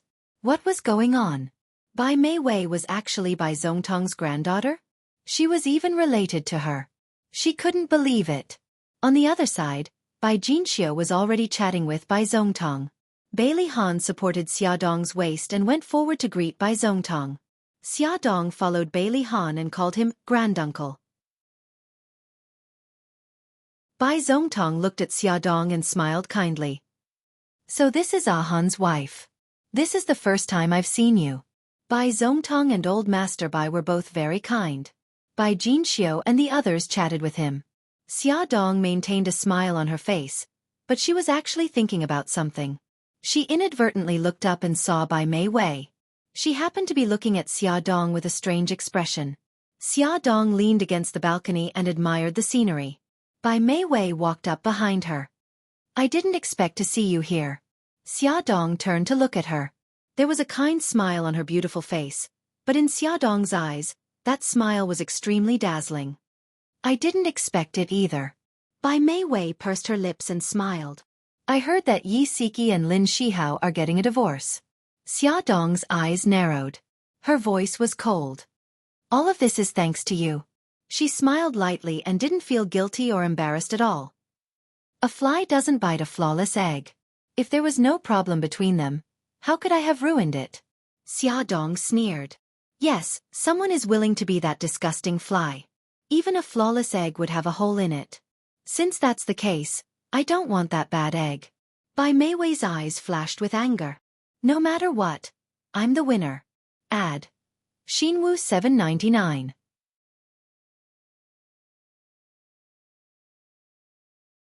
Chapter 316. Xia Dong smirked. "Are you so sure that Lin Shihao will marry you after the divorce?" Bai Mei Wei pursed her lips.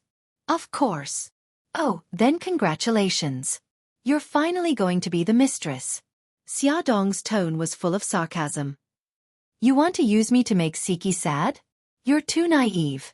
Xia Dong and Bai Mei Wei didn't have much interaction to begin with, but Bai Mei Wei had taken the initiative to talk to her about Yi Siki and Lin Shihao. Her intentions couldn't be more obvious. She wanted to use Xia Dong's mouth to convey these words to Siki and make her sad. Bai Mei Wei's eyes flashed and she smirked. You two are really good sisters. Xia Dong chuckled. A person like you is only fit to be friends with Su Xingchen. What's the saying again? Birds of a feather flock together. Bai Mei Wei clenched her fists. Her eyes were filled with anger, as though she was trying her best to suppress it. Xia Dong said mildly, Bai Mei Wei, I really sympathize with you. After Xia Dong said this, she ignored her and walked past her. Bai Mei Wei's sharp voice came from behind her. What do you mean? Xia Dong didn't even turn her head as she said coldly, Am I not clear enough? Are you a trash collector? You pick up the things that others throw away like their treasures. So I sympathize with you. She walked straight ahead. Bai Mei Wei was so angry that her whole body was trembling. Her hands were clenched into fists. Xia Dong walked out of the room, and Bailey Han appeared from the doorway in a flash. He held her waist, and with a smirk on his lips he said in a low voice, I'm starting to feel lucky that my wife's sharp tongue isn't used against me.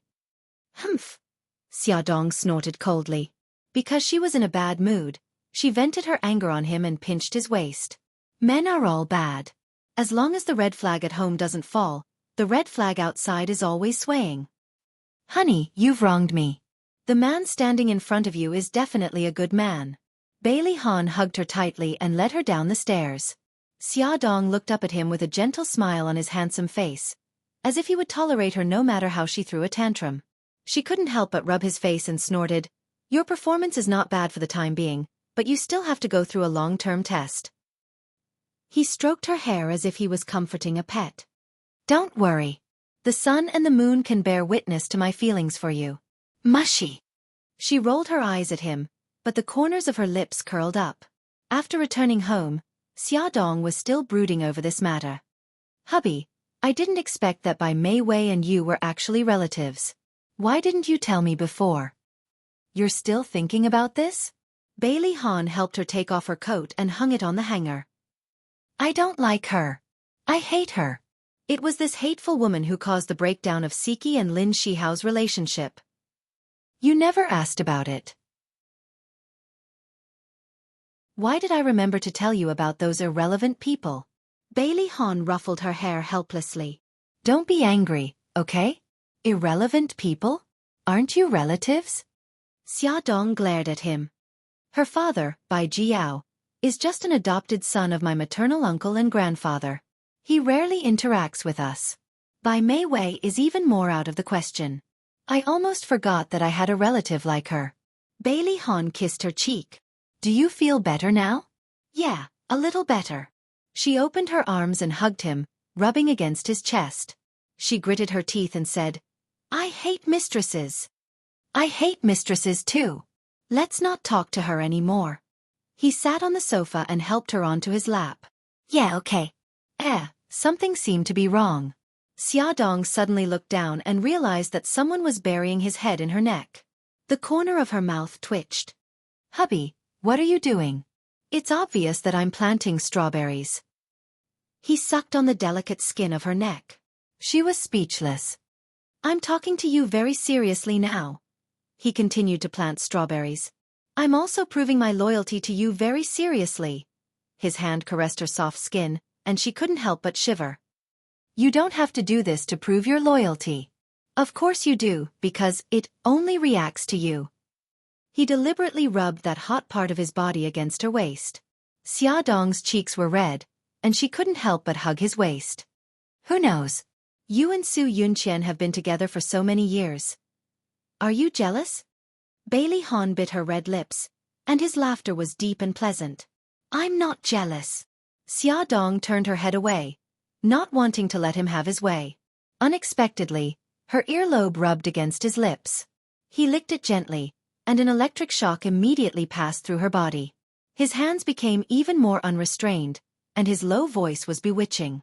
Back then, you didn't just steal my clothes, You also stole something else. What?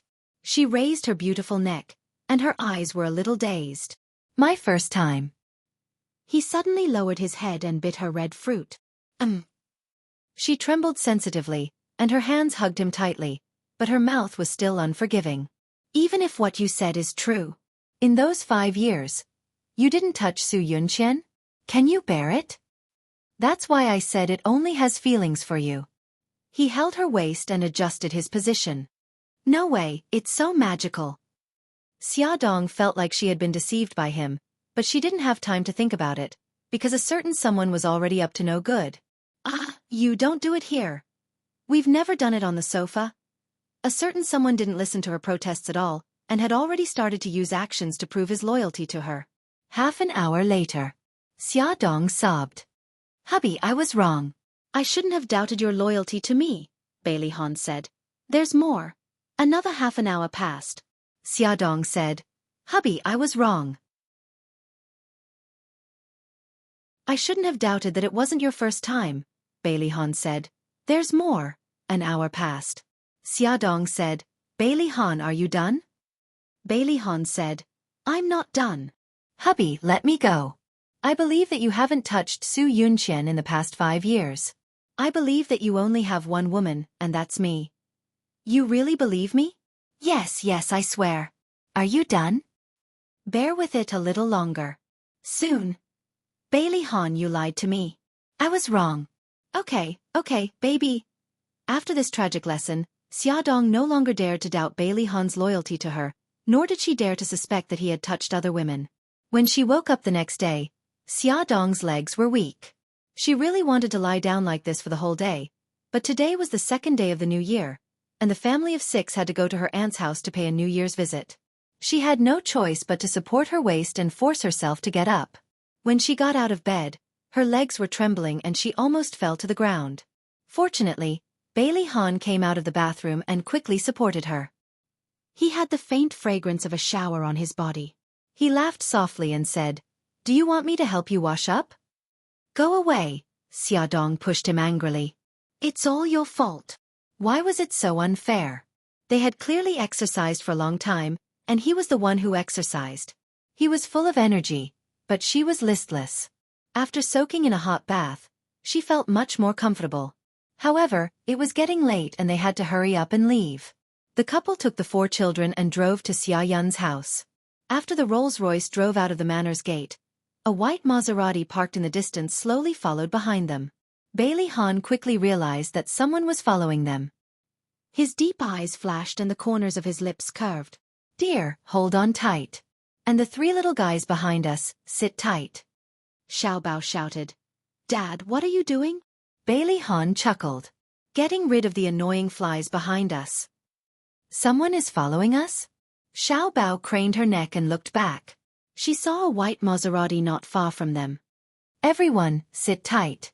Bailey Han sped up and the car immediately flew out like an arrow. They were already not far from the city, and the number of cars started to increase. He shuttled through the traffic with ease and took a few turns.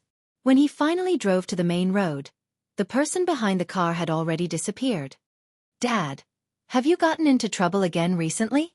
Xiaobao's beautiful big eyes blinked. Bailey Han chuckled. Recently, I've angered the group of old men on the board of directors at most. They won't go so far as to follow me. Xiaodong pursed her lips and her expression did not look too good. She suspected that the person following behind them might be Xiaobao's biological mother, Suzuki Qian Sakura. Suzuki Qian Sakura had said that after the Spring Festival, she would take Xiaobao away, so it was very likely that she had already arrived in a city. Bailey Han glanced at Xiaodong. Dear. Xiaodong looked up blankly. What's wrong with you? You don't look too good. Xiaodong smiled. It's nothing. Maybe the car was driving too fast just now. I feel a little uncomfortable. Do you want to stop and rest for a while? Bailey Han looked worried. It's okay. I'm much better now. Besides, we're almost at Aunt's house. Xiaodong quickly changed the topic. Hubby, I heard from Aunt that cousin Gao Feng has also come back to visit his family this year. Didn't you say that he works at the American National Defense Research Institution? Is the American side willing to let him return? It was already incredible that the American government was willing to use Chinese people to do that kind of confidential research work, let alone let him return to visit his family.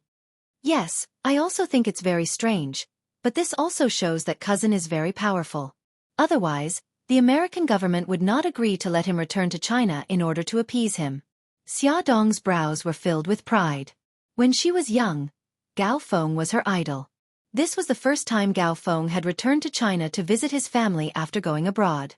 This time, not only did he come back, he also brought his wife, a beautiful American woman Joanna, who was also his colleague. It was said that they had just gotten married last year. Because the government kept it a secret, Gao Feng was not allowed to tell his family. After a year of hard work, Gao Feng persuaded the authorities to bring his wife back to China to visit his family. Welfare, Hongcha 866.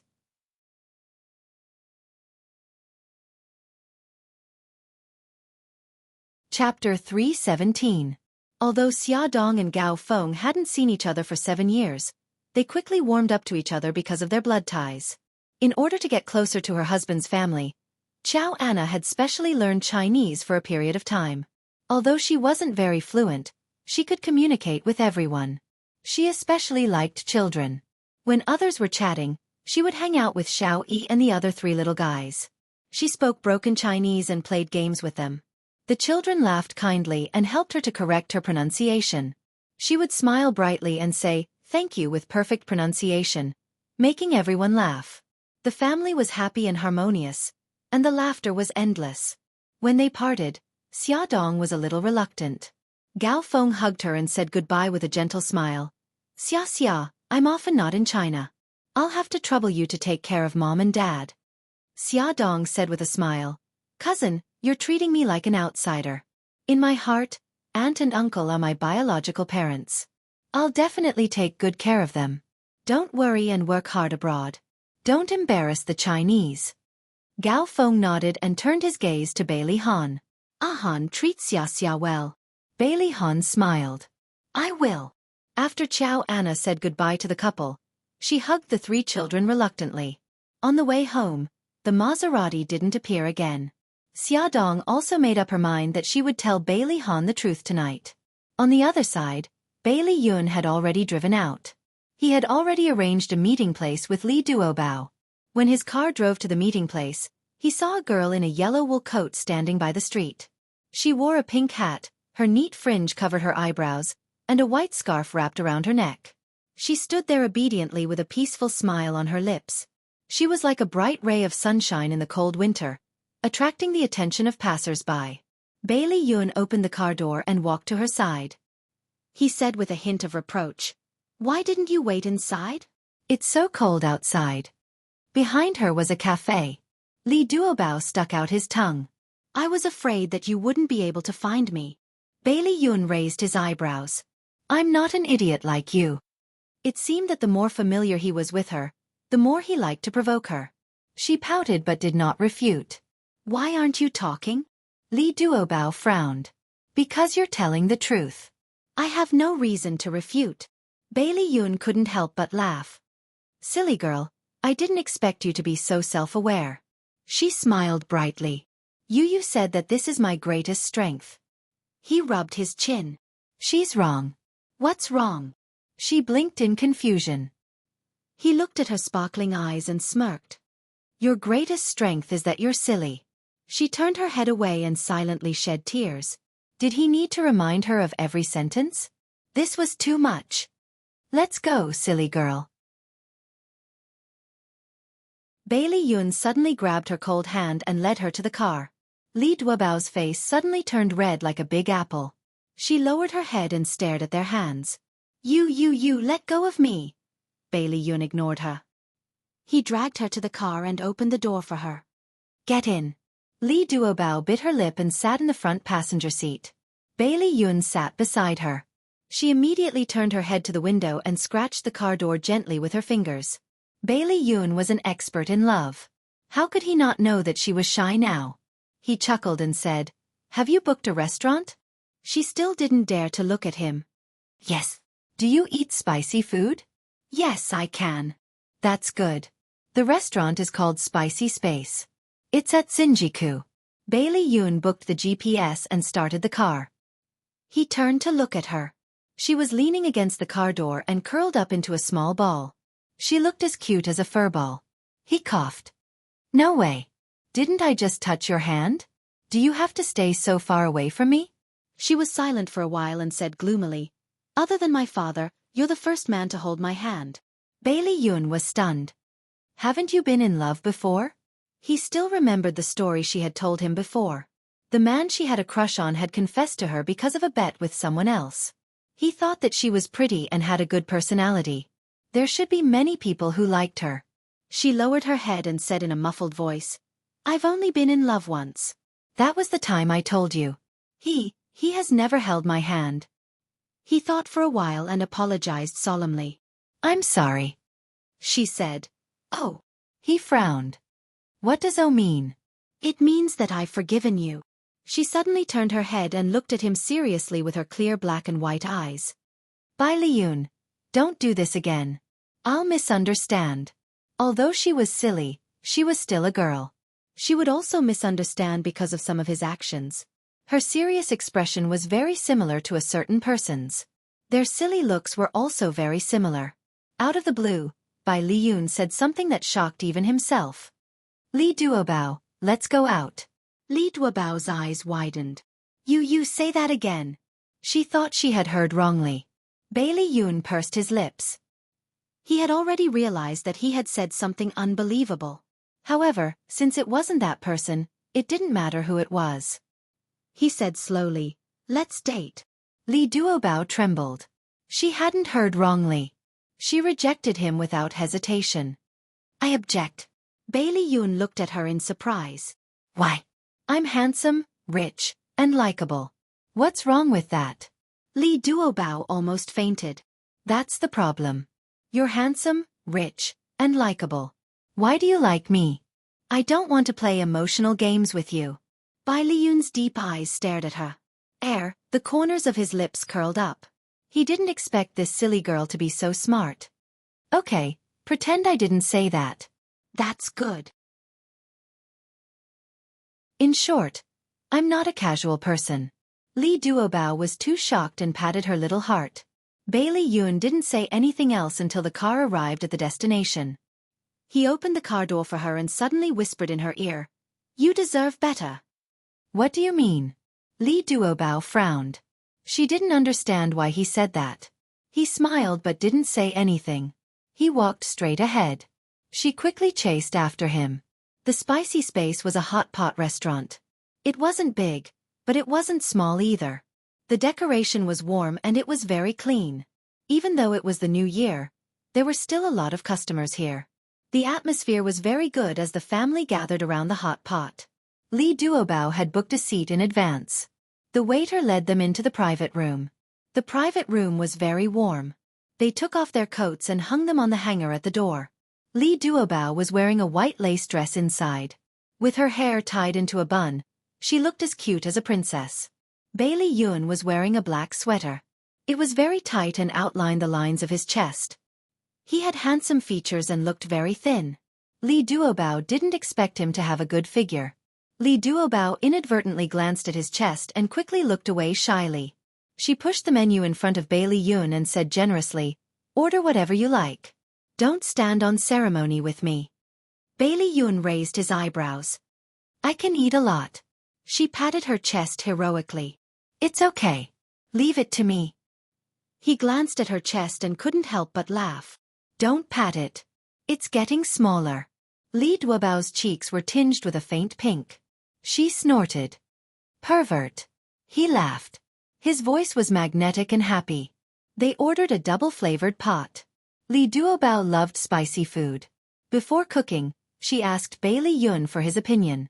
He smiled and said that he could eat spicy food too. Thus, she poured most of the food into the spicy soup. The bottom of the pot was steaming and the water was boiling. The vegetables were already cooked and emitted a tempting fragrance. Lee Duobao pitifully waited for Bailey Yoon to start first. Bailey Yoon raised his eyebrows and picked up some vegetables from the spicy soup. He rolled the vegetables in the sesame sauce. When the temperature dropped, he slowly put it into his mouth. He chewed a mouthful. His slender eyebrows furrowed and quickly relaxed. Li Duobao looked at him eagerly. How is it? Is it good? Bailey Yun swallowed the vegetables in his mouth and drank a mouthful of drink. It's a little spicy. Actually, it was very spicy. He could barely feel his mouth. She frowned in distress. I forgot to tell you that this is an authentic Chongqing hot pot. The chili is very strong. How about this? You can eat the non-spicy food over there. Bailey Yun raised his eyebrows and smiled. I can eat spicy food, but in front of you, I can't eat spicy food. Come eat this. Li Duobao used clean chopsticks that hadn't picked up any food before and picked up some food from the clear soup into his bowl. Don't worry about me. Hurry up and eat. You're obviously drooling. He teased her. No way, she muttered unhappily. Her chopsticks had already reached into the red soup and picked up a large portion of it into her bowl. Wow, it's so delicious. It's so spicy. Li Duobao ate contentedly. Her eyes were sparkling, and her pink lips were red from the spiciness. It was as if she had been kissed hard. Bailey Yun was drinking water. He was agitated by this sudden thought and almost choked. He tilted his head and coughed non-stop. Li Duobao quickly put down her chopsticks and patted his back. Then she pulled his ear. Are you better now? Bailey Yun stopped coughing. His handsome face was red from coughing, and his eyes were misty as he stared at her. She felt uncomfortable being stared at by him. She let go of her hand embarrassedly. I'm sorry. When I was young I choked. My mother helped me pull my ear. She said it helped relieve the pain. He grinned. No wonder. I suddenly feel that you look like my mother.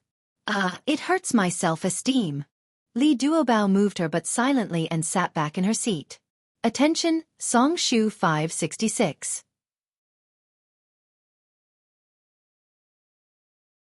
Chapter 318.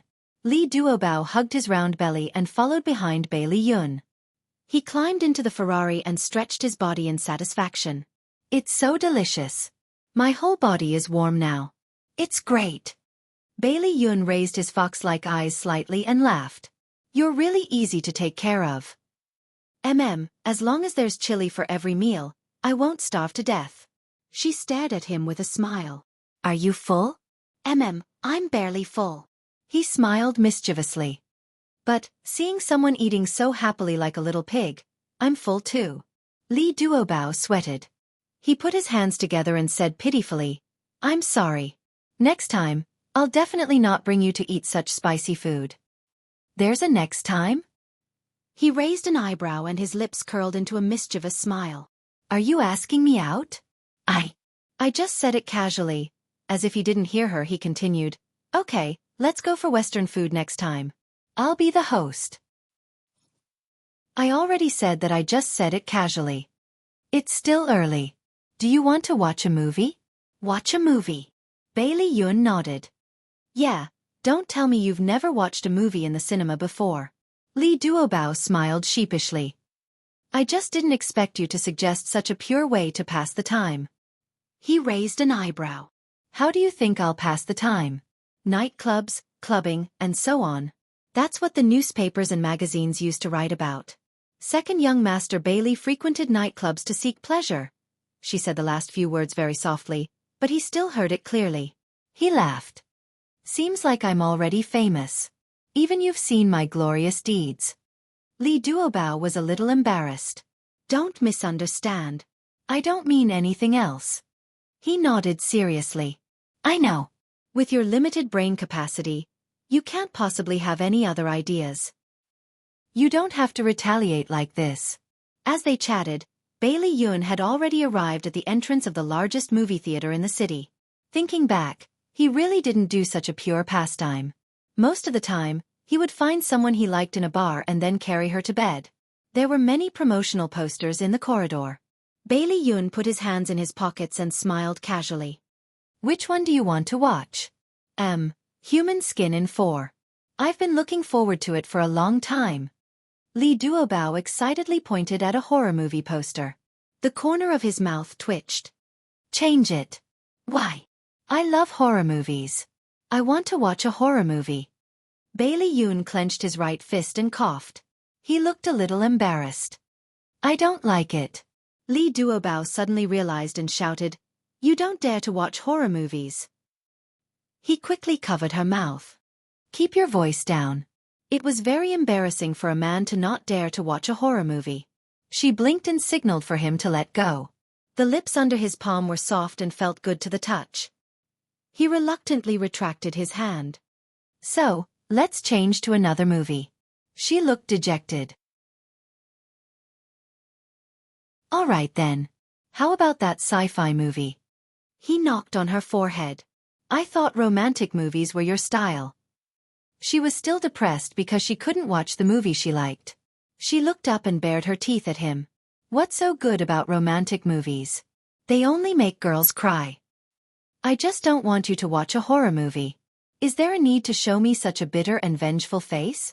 Okay, I'll listen to you and watch a horror movie. Bailey Yoon naturally held her hand and walked to the ticket counter. Halfway there, he suddenly realized that something was wrong and quickly let go of her hand. Lee Duobao stared at him with a pair of sparkling eyes.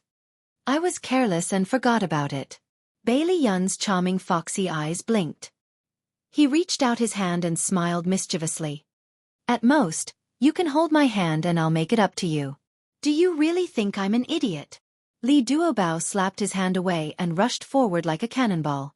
He quickly jogged to catch up with her. Don't be angry. I didn't do it on purpose. She suddenly stopped in her tracks and quickly turned around. He ran too fast and couldn't stop in time. His hard chest bumped into her small nose. She covered her nose and wailed. I'm sorry. Let me see if there's a nosebleed. He hurriedly cupped her face, grabbed her hand, and moved it away from her face. Her nose was red, but fortunately, there was no nosebleed. She was in so much pain that her face scrunched up. She gritted her teeth and complained, "Why are you so close to me?" Don't be angry. Be good. He stroked her hair as if he was stroking Daodu, soothing her hair. She stared at him with her big beautiful eyes. Take your hand back. Okay. 2 steps away from me. Okay. He moved according to her instructions. He was so obedient that he didn't look like Bailey Yoon at all. The two of them walked to the ticket counter. Lee Duobao took out his wallet. Miss, please give me 2 adult tickets for X-Men. Okay, let's go. She turned around and waved the movie tickets in her hand. He looked at her deeply. Didn't you say you wanted to watch a horror movie? She puffed up her cheeks. Didn't you say you didn't like it? A warm smile appeared in his eyes, and the corners of his lips curled up. Bailey Yoon held popcorn in one hand and a drink in the other. He shuttled through the dark cinema with her and found a seat. It was a 3D movie, and the visual effects were quite good. The scene was grand, and Lee Duobao was attracted by the exciting plot. He almost forgot about the popcorn in his hand. Bailey Yoon reached out to grab a handful of popcorn from her arms from time to time and chewed happily. Seeing that she was attracted by the movie, he had the idea of pranking her. He pinched a piece of popcorn in his hand and quietly put it to her lips. He whispered, "Open your mouth." She stared at the screen and didn't even look at his hand. Gigai opened her mouth, but he didn't put the popcorn in her mouth. Instead, he suddenly retracted his hand and put it in his own mouth. Lee Duobao waited for a while, but there was no movement. She turned around and saw a certain someone chewing popcorn happily. His eyes were sparkling as he stared at her and smiled. He was obviously proud of his successful prank. "Childish," she said angrily. She grabbed a handful of popcorn from the paper bag and chewed it as if she was taking revenge. The Ferrari stopped below Lee Duobao's house. After the two of them said goodbye, Lee Duobao waved and turned to leave. Bailey Yoon looked at her round back and suddenly shouted, "Lee Duobao, huh?" She looked back at him with a blank face. A warm smile appeared in his eyes, and his voice was gentle and magnetic. "Thank you. I haven't been so happy in a long time." She was stunned. Her eyes curved and 2 cute dimples appeared on her face. "You're welcome." She waved again and hummed a tune as she ran away. Bai Liyun patted his forehead. He felt as if he was going to fall ill. He actually felt that this silly chick was very cute. Bailey Yun drove the Ferrari back to the old mansion and hummed a tune as he walked upstairs. His phone suddenly rang. It was an unfamiliar number, and a familiar woman's voice came from it. "Bailey Yun, I want to see you." Bailey Yun said lazily, "There are many women who want to see me. Tell me a reason why I must see you." The woman chuckled. "We met at Seductive Charm. I'm Sophia." His tone was indifferent. "We don't have anything in common. There's no need to meet again." Her voice was lazy and gentle. "I don't think so. I know a secret about you. If you don't come, you might not know it for the rest of your life. I'm not interested. It's related to 5 years ago when you were in America. You took drugs and went to jail. This matter is more interesting than the 2 things I just said. Are you really not willing to hear it?" Her voice was soft and seductive, but in his ears, it was extremely cold. He suddenly tightened his grip on the phone, and his voice was cold. "Location? Outside the manor. Turn right for 100 meters. Bailey Yun put on the coat that he had just taken off and walked out of the manor with steady steps. His face was expressionless, and his eyes were cold. After leaving the manor, he turned right for 100 meters. A white Maserati was parked by the roadside. He knocked on the window of the back seat, and the car door was unlocked. He opened the door from the outside. The air conditioner was on in the car, and it was very warm. Sophia was wearing a low-cut black dress that exposed a large area of her chest, and her deep cleavage was faintly discernible. The dress just covered her buttocks, and her slender legs were crossed. Her black stockings gave off a seductive glow under the dim light. Her red lips parted slightly, and her slender fingers patted the seat beside her. She smiled flirtatiously. "Come and sit." Bailey Yun glanced at her indifferently and sat down beside her. "Tell me, why did you call me here?" She leaned against him softly and wrapped her arms around his waist. She hugged him tightly and said in a gentle voice, "Ah Yun, don't be so cold. No matter what, we were once husband and wife for a period of time." Bailey Yun's body stiffened, and he suddenly reached out, pinched her chin, and pulled her face closer to the light to look at it carefully. It was a very delicate and beautiful face, but unfortunately, he did not have any impression of it. His slender fox eyes narrowed dangerously. "Who are you?" She chuckled. "You already don't remember my English name, but do you still remember my Japanese name? I'm Suzuki Chian Sakura. You used to call me Chian Sakura." Suzuki Chian Sakura. Bailey Yun frowned, and tried hard to dig out the name in his mind. It seemed a little familiar, but he could not remember. "You actually can't remember me.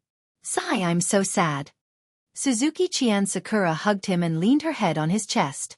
"Ah Yun, it seems that you used to have too many women." Bailey Yun did not deny it.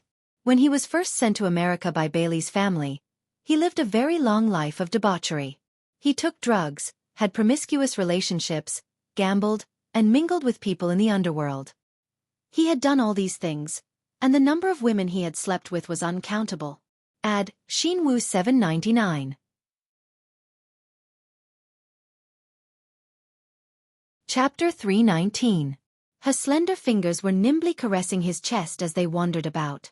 Bailey Yun grabbed her wrist and said, "So you're saying that you're the woman I had a one-night stand with before?" Suzuki Chian Sakura looked up and blew hot air into his ear. She chuckled. "It wasn't a one-night stand. We fooled around for at least a month. But it's a pity that you don't remember." Bailey Yun pinched his eyebrows. "I really don't remember. Make it clear." Chian Sakura chuckled. 6 years ago you were studying in the United States, and I was also studying there. We met in a bar, and we fooled around for more than a month. Later, you hooked up with a waitress from the United Kingdom, and you dumped me. Do you remember?" Bailey Yun smiled bitterly. "Sorry. Forget it. I didn't expect you to remember." Suzuki Chian Sakura stroked his handsome face and smiled. Bailey Yun looked down at her. "You came to find me to rekindle our relationship?" She narrowed her eyes and there was a strange glint in them. "That's only one of my goals. There's another goal. I want to tell you something." He raised his eyebrows and motioned for her to continue. She smiled ambiguously and stroked his lips. "There was once when you didn't wear a condom and I forgot to take the morning after pill. I got pregnant. Bailey Yun's eyes narrowed and he said, "And then?" She played it down as if it had nothing to do with her. "Then, I went back to Japan and gave birth to the child. He's already 5 years old now." Bailey Yun felt as if he had been struck by lightning. His heart almost stopped beating and all the blood in his body rushed to his head. His fingers trembled slightly. After a while he found his voice. "You're saying that I already have a child now?" "Yes, it's a son." "Are you happy?" She wrapped her soft body around him. He pushed her away abruptly. His gaze was fierce and malicious as he pinched her chin with one hand. "What are you trying to do by telling me all this now?" A sharp pain came from her chin, and she couldn't help but frown. "It hurts. Loosen up a little." "Answer me," he roared. He didn't loosen his grip, but instead increased it. She sucked in a few breaths of cold air and said while enduring the pain, "The child is already grown up. He can't live without a father. How about we start over?" "Impossible." He refused without hesitation. "Why? You liked me a lot back then." Her eyes were misty, making her look pitiful. However, there was no pity in his heart. He sneered and said, "Back then? Don't you know what kind of person I was back then? It was just a game. How could he have fallen in love with her?" "I advise you to dispel those thoughts as soon as possible." He flung her away and took out a handkerchief from his pocket. He carefully wiped his fingers as if they were stained with something dirty. Suzuki Chisakura clenched her fists. "Don't tell me you don't care about your son anymore?" Bailey Yun opened the car door and stepped out. He turned back to look at her. In the darkness, his expression couldn't be seen clearly. "I'll give you a sum of alimony. How much do you want? Just tell me." Suzuki Chisakura jumped out of the car agitatedly. "No, I don't want money. I just want our family of 3 to be reunited." He tidied his clothes slowly and said indifferently, "You're thinking too much. Think of a sum and let me know within 3 days. He didn't look at her anymore and turned to leave. She called his name a few times, but he ignored her. She angrily returned to the car and slammed the door. Bailey Yun looked calm on the surface, but his mind was in a mess. He actually had a 5-year-old son. He couldn't believe it. No, he had to calm down. He had no impression of this woman. Even if they had lived together before, it didn't mean that what she said was true. When she contacted him again, he had to get her to show him evidence. Even if he comforted himself like this, Bailey Yun was still annoyed. He took a bottle of wine and a wine glass from the wine rack and screwed it up in his bedroom. On the other side, Xia Dong was also annoyed and uneasy. She wrung her fingers and sat at the head of the bed, waiting for Bailey Han to come out of the bathroom. Bailey Han was wearing a bathrobe. He wiped his hair with a towel and sat at the head of the bed. "Honey, why aren't you asleep yet?" She bit her lip. "Hubby, I have something to tell you." He looked into her eyes. "Speak. I'm listening." She opened her mouth, but couldn't say the words. In the end, she pulled his sleeve with a sad face. "Hubby, if I'm hiding something from you, and it's very important, will you be angry with me?" Bailey Han put the towel aside and stroked her hair. He said softly, "If you don't want to say it, then don't. Tell me when you've thought it through." She shook her head. She was so anxious that she was about to cry. "No, if I don't say it now, I'm afraid it'll be too late." What if that woman named Suzuki Chisakura suddenly came to the house and made a scene, saying that Xiao Bao was her child? What should she do? Bailey Han reached out and hugged her. He comforted her. "I won't be angry. Tell me what happened." "You can't be angry." "Okay, I won't be angry." Xia Dong closed her eyes and told him everything in one go. "When Grandma took Xiao Yi away from my arms, I was very sad and kept thinking about him. In the end, Brother Shen came up with an idea. We went to the orphanage to adopt a child about the same age as Xiao Yi. This way, I could ease my longing for Xiao Yi. That child was Xiao Bao. Now, Xiao Bao's biological mother came looking for Xiao Bao. She wants Xiao Bao back. That's what happened. Hubby, you promised me that you wouldn't be angry." She grabbed onto his bathrobe pitifully, not daring to open her eyes to look at him. But she could feel that Bailey Han's entire body had stiffened. He held her hand very tightly. He kept silent. After about 10 seconds, his body started to tremble slightly. At this moment, she realized that the man who had withstood the storm for her actually had a weak side. Her heart ached for him. She hugged him tightly and kept saying, "I'm sorry, hubby. I should have told you earlier. I've always treated Xiao Bao as my biological son, so I didn't realize it. I should have told you. I'm sorry, I'm really sorry." He kept silent and only hugged her tightly. Xia Dong was very scared. She opened her eyes and looked up at him. She saw an extremely gloomy face. His thin lips were tightly pursed and his deep eyes were staring straight ahead as if he had lost his soul. She burst into tears. "Hubby, don't scare me. If you're angry, just hit me or scold me. Don't ignore me." Bailey Han finally spoke. His voice was dry and a little cold. "You should have told me earlier." "I'm sorry, hubby." Xia Dong hugged him tightly. She was afraid that he would get angry and push her away and ignore her. Bailey Han felt as if there was a huge rock pressing down on his heart. It was extremely uncomfortable.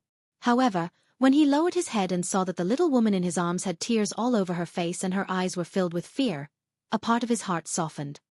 He sighed softly and stroked her hair. His voice also became gentler. "Don't cry, hubby." Her careful gaze made his heart soften even more. He reached out to wipe away the tears on her face and said gently, "Since you adopted Xiao Bao, why did the DNA test show that he and I are biological father and son?" Her eyes suddenly widened. "DNA test? When did you do it? How did this happen?" Bailey Han's eyes moved.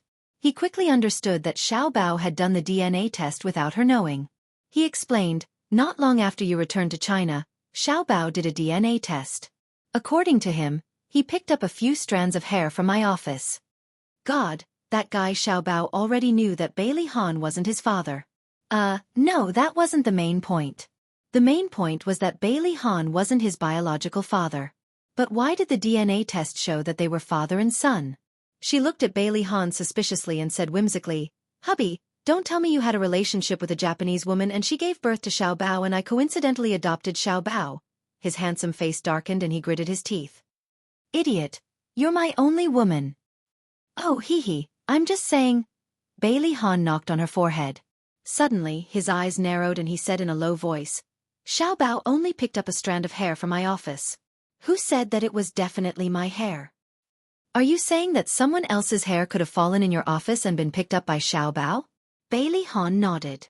"Other than that, I can't think of any other reason." Xia Dong frowned. "What do we do now?" Xiao Bao's biological mother, Suzuki Qian Sakura, said that she would take Xiao Bao away after the spring festival. "How did she contact you? Tell me in detail." Xia Dong explained the process of Suzuki Qian Sakura contacting her in detail. Finally she said, "Actually, I suspect that the car that followed us today was Suzuki Qian Sakura's car. I'm not ruling out this possibility. Don't worry. If she wants to take Xiao Bao away, she will have to meet us eventually." Xia Dong hesitated for a moment and said, "What about our family and Xiao Bao? Should we tell them the truth? We can't keep this a secret for long. I'll find time tomorrow to tell my family. As for Xiao Bao, I'll leave it to you to tell him." Xia Dong's eyes reddened. Xiao Bao must be very sad that I cheated on his feelings. Bailey Han could understand that feeling. Just like him, he had always doted on Xiao Bao. When he found out that he wasn't his biological son, he was very shocked and very sad. He stroked her long hair and said in a low voice, "Whether Xiao Bao is our biological son or not, our love for him will never be less. I think he will understand." Awesome novel, Hongcha 866.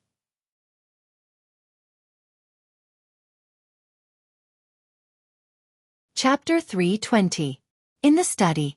Old Madam Dowager, Bailey Xiong, by Jinxiu and Bailey Han sat together. Old Madam Dowager said, Han, why did you call us here?"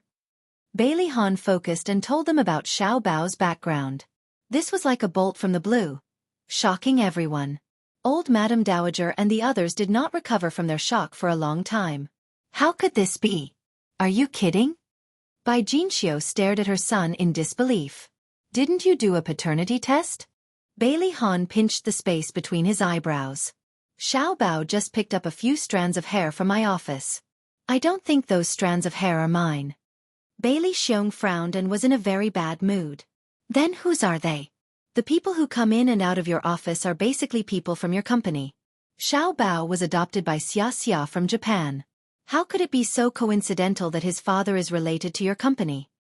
Besides the company's employees, there are also business partners who come in and out of my office. It's not easy to check them one by one. The most important thing now is that Suzuki Chisakura wants to take Xiao Bao away. Can we let her take him away? No. Old Madame Dowager, who had been silent all this time, suddenly slammed her hand on the table and said angrily, "In my heart, Xiao Bao is a descendant of the Bailey family. I don't agree to hand him over to that Suzuki Chisakura. If she really loved Xiao Bao, she wouldn't have abandoned him years ago." Bailey Xiong sighed. Mom, even if that's the case, Xiao Bao is still Suzuki Chisakura's biological son. We have no reason to stop them from reuniting. If Xiao Bao is willing to be with Suzuki Chisakura, we can't stop them. Why don't we ask for Xiao Bao's opinion first? If Xiao Bao doesn't want to leave, then we'll talk to Suzuki Chisakura and see if we can persuade her to give up custody of Xiao Bao. Bai Jinxiu was very sad. In her heart, the 4 children in the family were all equal. They were all Bailey's treasures. She was reluctant to give Xiao Bao away. Madame Dowager said angrily, "No matter what, I will not agree to send Xiao Bao away." "All right, Grandma, let's listen to Mom and ask for Xiao Bao's opinion first." Although the 4 of them had reached a consensus, they did not feel good in their hearts. They all sat in silence, without any movement or words. The atmosphere in the room was heavy. At the same time, Xia Dong also called Xiao Bao out of the living room. The mother and son locked themselves in Xiao Bao's room, facing each other. "Mom, if you have something to say, just say it. You've been staring at me for more than 10 minutes. Xiao Bao's little face showed a helpless expression, and his little mouth pouted. Xia Dong pulled his soft little body into her embrace. At this moment, her heart felt like it was being stabbed by a knife. She didn't know how to tell him the truth. "Mom, what's wrong? Did you have a quarrel with Dad?"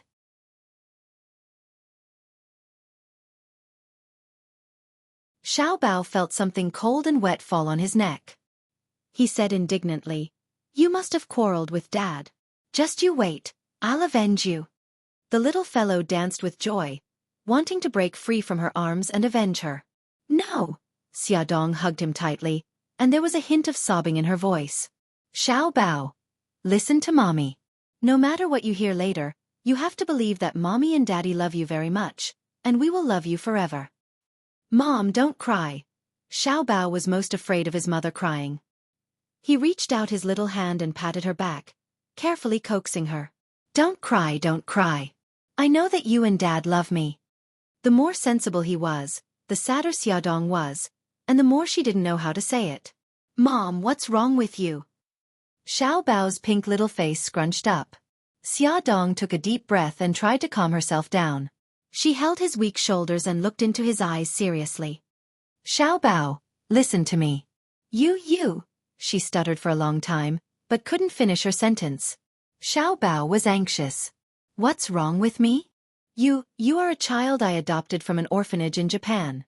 Your biological mother is called Suzuki Chisakura. She contacted me a few days ago and said that she would take you away after the spring festival." Xia Dong finished speaking in one breath. Her hands were tightly gripping Xiao Bao's shoulders, as if she was afraid that he wouldn't be able to accept the truth and would suddenly run away. Xiao Bao was stunned. Then he laughed out loud. "Mom, are you kidding me?" "I'm not kidding you, Xiao Bao. Everything Mommy said is true." Xia Dong held his face. "Listen to me, Xiao Bao. No matter what, your daddy and I will always love you." "No, I don't believe you." "You must be kidding me.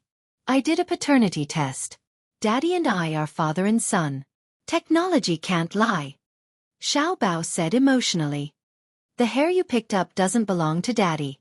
"Xiao Bao, everything I said is true." Xia Dong's eyes were filled with tears. "I'm not listening. I'm not listening." Xiao Bao covered his ears and shook his head vigorously. "Xiao Bao." Xia Dong hugged him. "Listen to me.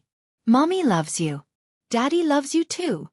Xiao Bao interrupted her angrily and pushed her chest hard. "I'm not listening. I'm not listening." Go away. I don't want to see you. Xia Dong stroked his back and said gently, Baby, don't be agitated. Calm down first. Get out. I don't want to see you. Xiao Bao's eyes were filled with tears. He bit his lip stubbornly. Okay, I'll go out first. I'll always be your mommy. Xia Dong lowered her head and kissed his forehead. The tears in her eyes fell on his face. She quickly turned around and left with her mouth covered. There was the sound of the door closing. The tears in Xiao Bao's eyes rolled down. He slid from the sofa to the floor. He punched the thick carpet with both hands and wailed loudly. It was dinner time. The butler knocked on the door of each room and invited everyone downstairs to eat. Everyone who knew about Xiao Bao's background had no appetite. Old Madam said that she was not feeling well and did not want to go downstairs. She asked the kitchen to make a bowl of millet porridge and send it upstairs. Although Bai Jinxiu and Bailey Xiong were sitting at the dining table, they were also depressed. Bailey Yun and Bailey Jing were meeting with friends and were not at home. The butler knocked on Xiao Bao's door for a long time, but no one answered. He felt that something was wrong. He took the spare key from downstairs and opened the door. There was no one in the room. He quickly informed Bailey Han and the others. Bailey Han and Xia Dong hurried upstairs. They looked around the room and found that the small Pikachu backpack that Xiao Bao often carried on his back was gone. His small laptop and small mobile phone were also gone. Xia Dong's mind went blank and her face turned pale. Did Xiao Bao run away from home? Bailey Han held her hand. Honey, don't worry. Try calling his mobile phone. Oh, okay. Xia Dong quickly picked up the landline and dialed Xiao Bao's mobile phone number. Bailey Han informed the butler and called all the servants to the living room. He asked them if they had seen Xiao Bao. Everyone shook their heads. Bailey Han's face was terribly dark. He asked the security guard again. The security guard said that he had seen young Master Bao riding an electric bike. He also asked him at that time. Young Master Bao said that his friends were waiting for him outside the manor. He went out to meet his friends and would be back soon. The security guard did not suspect him, so he let him go. Bailey Han was furious and dismissed the security guard on the spot. He ordered someone to check the surveillance video outside the villa and found that Xiao Bao went out at 2 o'clock in the afternoon. At that time, the family was taking a lunch break, and the servants were not in the front hall. No wonder he was not discovered when he ran away from home. Honey, his mobile phone is off. No one is answering. What should we do? Xia Dong was so anxious that she almost lost the ability to think. Bailey Han's lips tightened. Don't worry, honey. You can ask Mika Kito. Yes, Xiao Bao and Brother Shen are very close. Maybe he went to look for Brother Shen. Xia Dong's fingers were trembling when she dialed the number. After 2 rings, the call was connected. The first thing she said was, Brother Shen, did Xiao Bao look for you? Mika Kito said in a low voice. No. What's wrong? Xia Dong was so anxious that she was about to cry. Xiao Bao found out about his identity. He ran away from home. I don't know where he went. If he contacts you, you must keep him calm. I'm afraid that he will do something stupid. Mika Kito's voice changed and sounded a little anxious. I know. I'm still in Rome. I'll immediately mobilize the brothers in a city to find Xiao Bao's whereabouts. When Xia Dong called Mika Kito, Bailey Han also notified the Dragon Gang and ordered them to immediately search the city for Xiao Bao's whereabouts. All the forces that could be mobilized were mobilized. All that was left was to wait. Xia Dong was worried and guilty. She cried until her voice was hoarse. It's all my fault. If I had been by his side, he wouldn't have had the chance to escape. Bailey Han put his arm around her shoulder and comforted her in a low voice. Honey, don't blame yourself. Xiao Bao is so smart. He will be fine. He just couldn't think straight. When he thinks it through, he will definitely contact us. What if he doesn't contact us? Although he's smart, he's still so young. What if he meets bad people? Honey, we love Xiao Bao, and Xiao Bao loves us very much. He was just being impulsive. When he calms down, he will know that we are very worried about him. He will definitely contact us. Don't scare yourself. Be good. Xiao Yi and Xiao Guai also found out that Xiao Bao had run away from home. Both of them found it unbelievable. They wanted to ask why Xiaobao had run away from home, but when they saw how sad and anxious the adults were, they held themselves back. Bai Jinxiu coaxed the two little guys back to their room. In the room, Xiao Yi pursed her lips. Her expression was very serious. Xiao Guai's delicate brows were knitted together. She carefully tugged at Xiao Yi's sleeve and asked worriedly, "Brother Yi, does brother not want us anymore? Will he meet bad people?" Xiao Yi sighed maturely and stroked Xiao Guai's hair. "I don't know either. What happened? Why did Xiaobao run away from home? Although he is naughty, he doesn't seem like someone who would do such a thing." Awesome novel, Song Shu 566.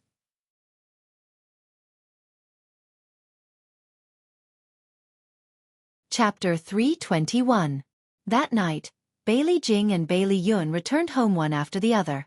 When they heard that Xiaobao had run away from home, they were very surprised. Their families were not in the mood to explain too much to them, so they still did not know much about Xiaobao's background. At around 8 o'clock, the Dragon Gang suddenly called.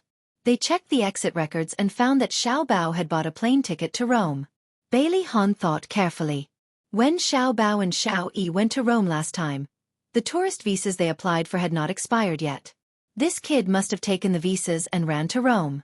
He hurriedly made a call and told Beitang Shen about this matter. He asked him to contact Xiaobao no matter what and stabilize Xiaobao. After knowing Xiaobao's specific whereabouts, everyone's anxious hearts finally relaxed a little. The old madam had suffered a lot today and was not in good spirits. The servants helped her back to her room to rest. Everyone else also left. Bailey Han came out of the bathroom and saw Xia Dong leaning against the headboard in a daze. He lifted the blanket and leaned against her side. He reached out and pulled her into his arms. "Honey, don't worry. Mika Kito and Godfather already know that Xiaobao went to Rome. They will take good care of him." Xia Dong leaned against his chest and whispered, "Xiaobao must be very sad. Xiaobao must be very sad to suddenly find out that he was a child abandoned by his parents. It must be very difficult for him to accept, so he chose to escape." Bailey Han hugged her tightly and kissed her hair. "Xiaobao is very strong. He will definitely pull through." She hugged his waist tightly. "Hubby, did I do something wrong? If I had told him earlier, maybe he wouldn't be so sad." "Earlier? When do you mean?" "When we just returned to the country and before we met you. Now that we've finally reunited as a family, and he has a mommy and a daddy, we're suddenly telling him that we're not his biological parents." "Silly girl, don't blame yourself. This is not your fault. Whether you told him earlier or later, he would have been hurt the same." He hugged her tightly. His voice was low and his eyes were gloomy. "It's not your fault. It's those irresponsible people who abandoned their children. If they did not want to raise the child, why do they have to suffer after giving birth? When the child found happiness, these irresponsible parents jumped out to disturb the child's peaceful life. How despicable!" Although they had not met, Bailey Han's heart was already filled with dissatisfaction and anger toward Suzuki's. "Speak of the devil." Just as Bailey Han calmed Xia Dong down, Xia Dong's phone rang. It was a text from Suzuki Chisakura. "Let's meet at the Sunshine Cafe tomorrow at 10 a.m. Bailey Han stroked Xia Dong's hair. "Do you need me to accompany you?" Xia Dong shook her head. "I want to meet her alone." "Okay, call me immediately if anything happens." "I'll ask Ahu to follow you, just in case." He was worried about that mysterious woman. Xia Dong smiled. "You're exaggerating. Ask Ahu to follow you. Otherwise, I'll be worried." He looked serious and did not seem to be joking at all. She could only nod in agreement. Xia Dong woke up at 6 in the morning. She calculated the time and realized that Xiaobao's plane should have arrived in Rome. She reached out for the phone on the bedside table and waited for Mika Kito's call. Suddenly, a large hand reached in front of her and pulled the blanket up to cover her. She turned around and saw Bailey Han's smiling eyes. She nuzzled in his arms. "Hubby, you're awake too." He let out a low and hugged her tightly. After more than 10 minutes, Mika Kito finally called. "Xia, don't worry. Xiaobao is fine. He's with me now." "Okay, Brother Shen. I'll leave Xiaobao to you." "Do you want to talk to him?" Xia Dong bit her lip. I don't think so. He probably doesn't want to talk to us yet. Tell him that we all love him very much and we'll wait for him to come home. Okay. After ending the call, Xia Dong let out a long sigh. It's still early. Sleep a little longer. Bailey Han pulled her into his arms and rubbed his chin against her hair. During breakfast, Bailey Han told his family about Xiao Bao's current situation. Everyone was relieved. At the Sunshine Cafe. The weather was very good today. The sun shone through the window and sprinkled on Xia Dong, who was sitting by the window. She looked calm as she gently stirred the coffee in her hand and waited for the person she was supposed to meet. Ahu was sitting at the table behind her with a newspaper in his hand. He seemed to be reading it seriously, but in reality, all his attention was on Xia Dong. The crisp sound of high heels could be heard. Xia Dong looked up and saw a woman in a red trench coat walking over leisurely. Her wavy hair was draped over her shoulders and she wore a pair of sunglasses. Her legs were long and slender, and she wore a pair of high-heeled shoes. Xia Dong had a feeling that this was Suzuki Sensakura. Sure enough, the woman walked over to Xia Dong and calmly sat across from her. She took off her sunglasses and revealed her beautiful face. She extended her right hand and smiled. Hello, I'm Suzuki Sensakura. Xia Dong glanced at her right hand. Her beautiful nails were dyed red. She politely shook her hand. Hello, Mrs. Bailey, I'll get straight to the point. I want my son back. Suzuki Chisakura raised her beautiful eyes slightly and said with a faint smile, Mrs. Bailey, I'll get to the point. Xia Dong said calmly, Miss Suzuki, I adopted Xiao Bao according to legal procedures. He and I are already adoptive. Your relationship with Xiao Bao no longer exists in the eyes of the law. I can completely ignore your unreasonable request. These days, Xia Dong had flipped through many relevant legal books and had even consulted lawyers. Suzuki Sensakura's expression changed slightly. Her smile was a little stiff. Are you saying that you're not willing to return Xiao Bao to me? Xia Dong took a sip of coffee. If you're really doing this for Xiao Bao's sake, you shouldn't have made such a request. Xiao Bao is living very happily in our home. I think that he's not willing to go back with you. You're not Xiao Bao. How do you know what he's thinking? I'm his biological mother. Blood is thicker than water. I believe that he'll definitely choose to be with me. Xia Dong's lips curved into a cold smile. Blood is thicker than water. If that's the case, why did you abandon him back then? Do you know how much damage this will cause to him? Suzuki Sensakura's fingers tightened around the coffee cup. Her knuckles turned white. You don't understand what kind of discrimination a single mother will face. My parents even cut ties with me. At that time, I had no choice but to send him to the orphanage. Xia Dong's eyes moved slightly. After a moment of silence she said, I can understand the pain of having a child out of wedlock because I was born out of wedlock myself. However, I've never thought of abandoning my children. I'm telling you this not to blame you or anything. I just want to tell you that I love my children. For their sake, I don't mind being mocked. I think that Xiao Bao being with me is the best choice for him. If you really love him, you should think about him. Suzuki Sensakura didn't look surprised. Before she decided to take back the children, she had done a lot of research on Xia Dong and the Bailey family. Of course, she also knew that she had a child out of wedlock. She said calmly, as far as I know, the Bailey family has a rule that only the eldest son can inherit the family business. In the future, the Bailey Group and the Shenghao Group will belong to Bailey E. Xiao Bao won't get anything. As for me, I'm already financially capable and I only have one child. If Xiao Bao marries me, he'll be able to inherit a large amount of money in the future. Xia Dong looked at her steadily. Other than money, what else can you give him? Suzuki Sensakura smiled. I love him. Xia Dong smiled. In that case, we'll let Xiao Bao choose for himself. Suzuki Sensakura raised her eyebrows. Okay, but I want to meet Xiao Bao. You've already cultivated a relationship with him. I also need time to cultivate a relationship with him. This is only fair. This depends on Xiao Bao. If he wants to meet you, I won't stop him. If you don't mind, I'd like to visit the Bailey family today and meet Xiao Bao. Xia Dong pursed her lips. I can't do it today. Xiao Bao went abroad to visit his family. Suzuki Sensakura's eyes were filled with suspicion. He was at home for the past 2 days. Why did he suddenly go abroad? Are you trying to play some tricks? We can escape for a while, but can we escape for a lifetime? This matter can't be solved by running away. Xiao Bao is only going abroad for a short time. He'll be back soon.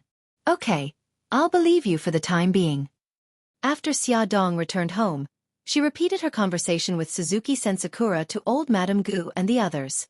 Old Madame Gu was quite indignant. Since we've already established a legal relationship with Xiao Bao, Suzuki Sensakura and Xiao Bao are no longer legally related, why did we agree to let her see Xiao Bao? I say, it's better to keep her out. Bai Jinxiu comforted her. Mom, don't say such things out of anger. I think Xia's approach is more appropriate. We can settle this through negotiation. This way, Xiao Bao won't be hurt. Xiao Bao is a very smart child. He will make a wise choice. If he really wants to reunite with his biological parents, we'll only make him hate us if we stop him, won't we? Old Madame Gu sighed.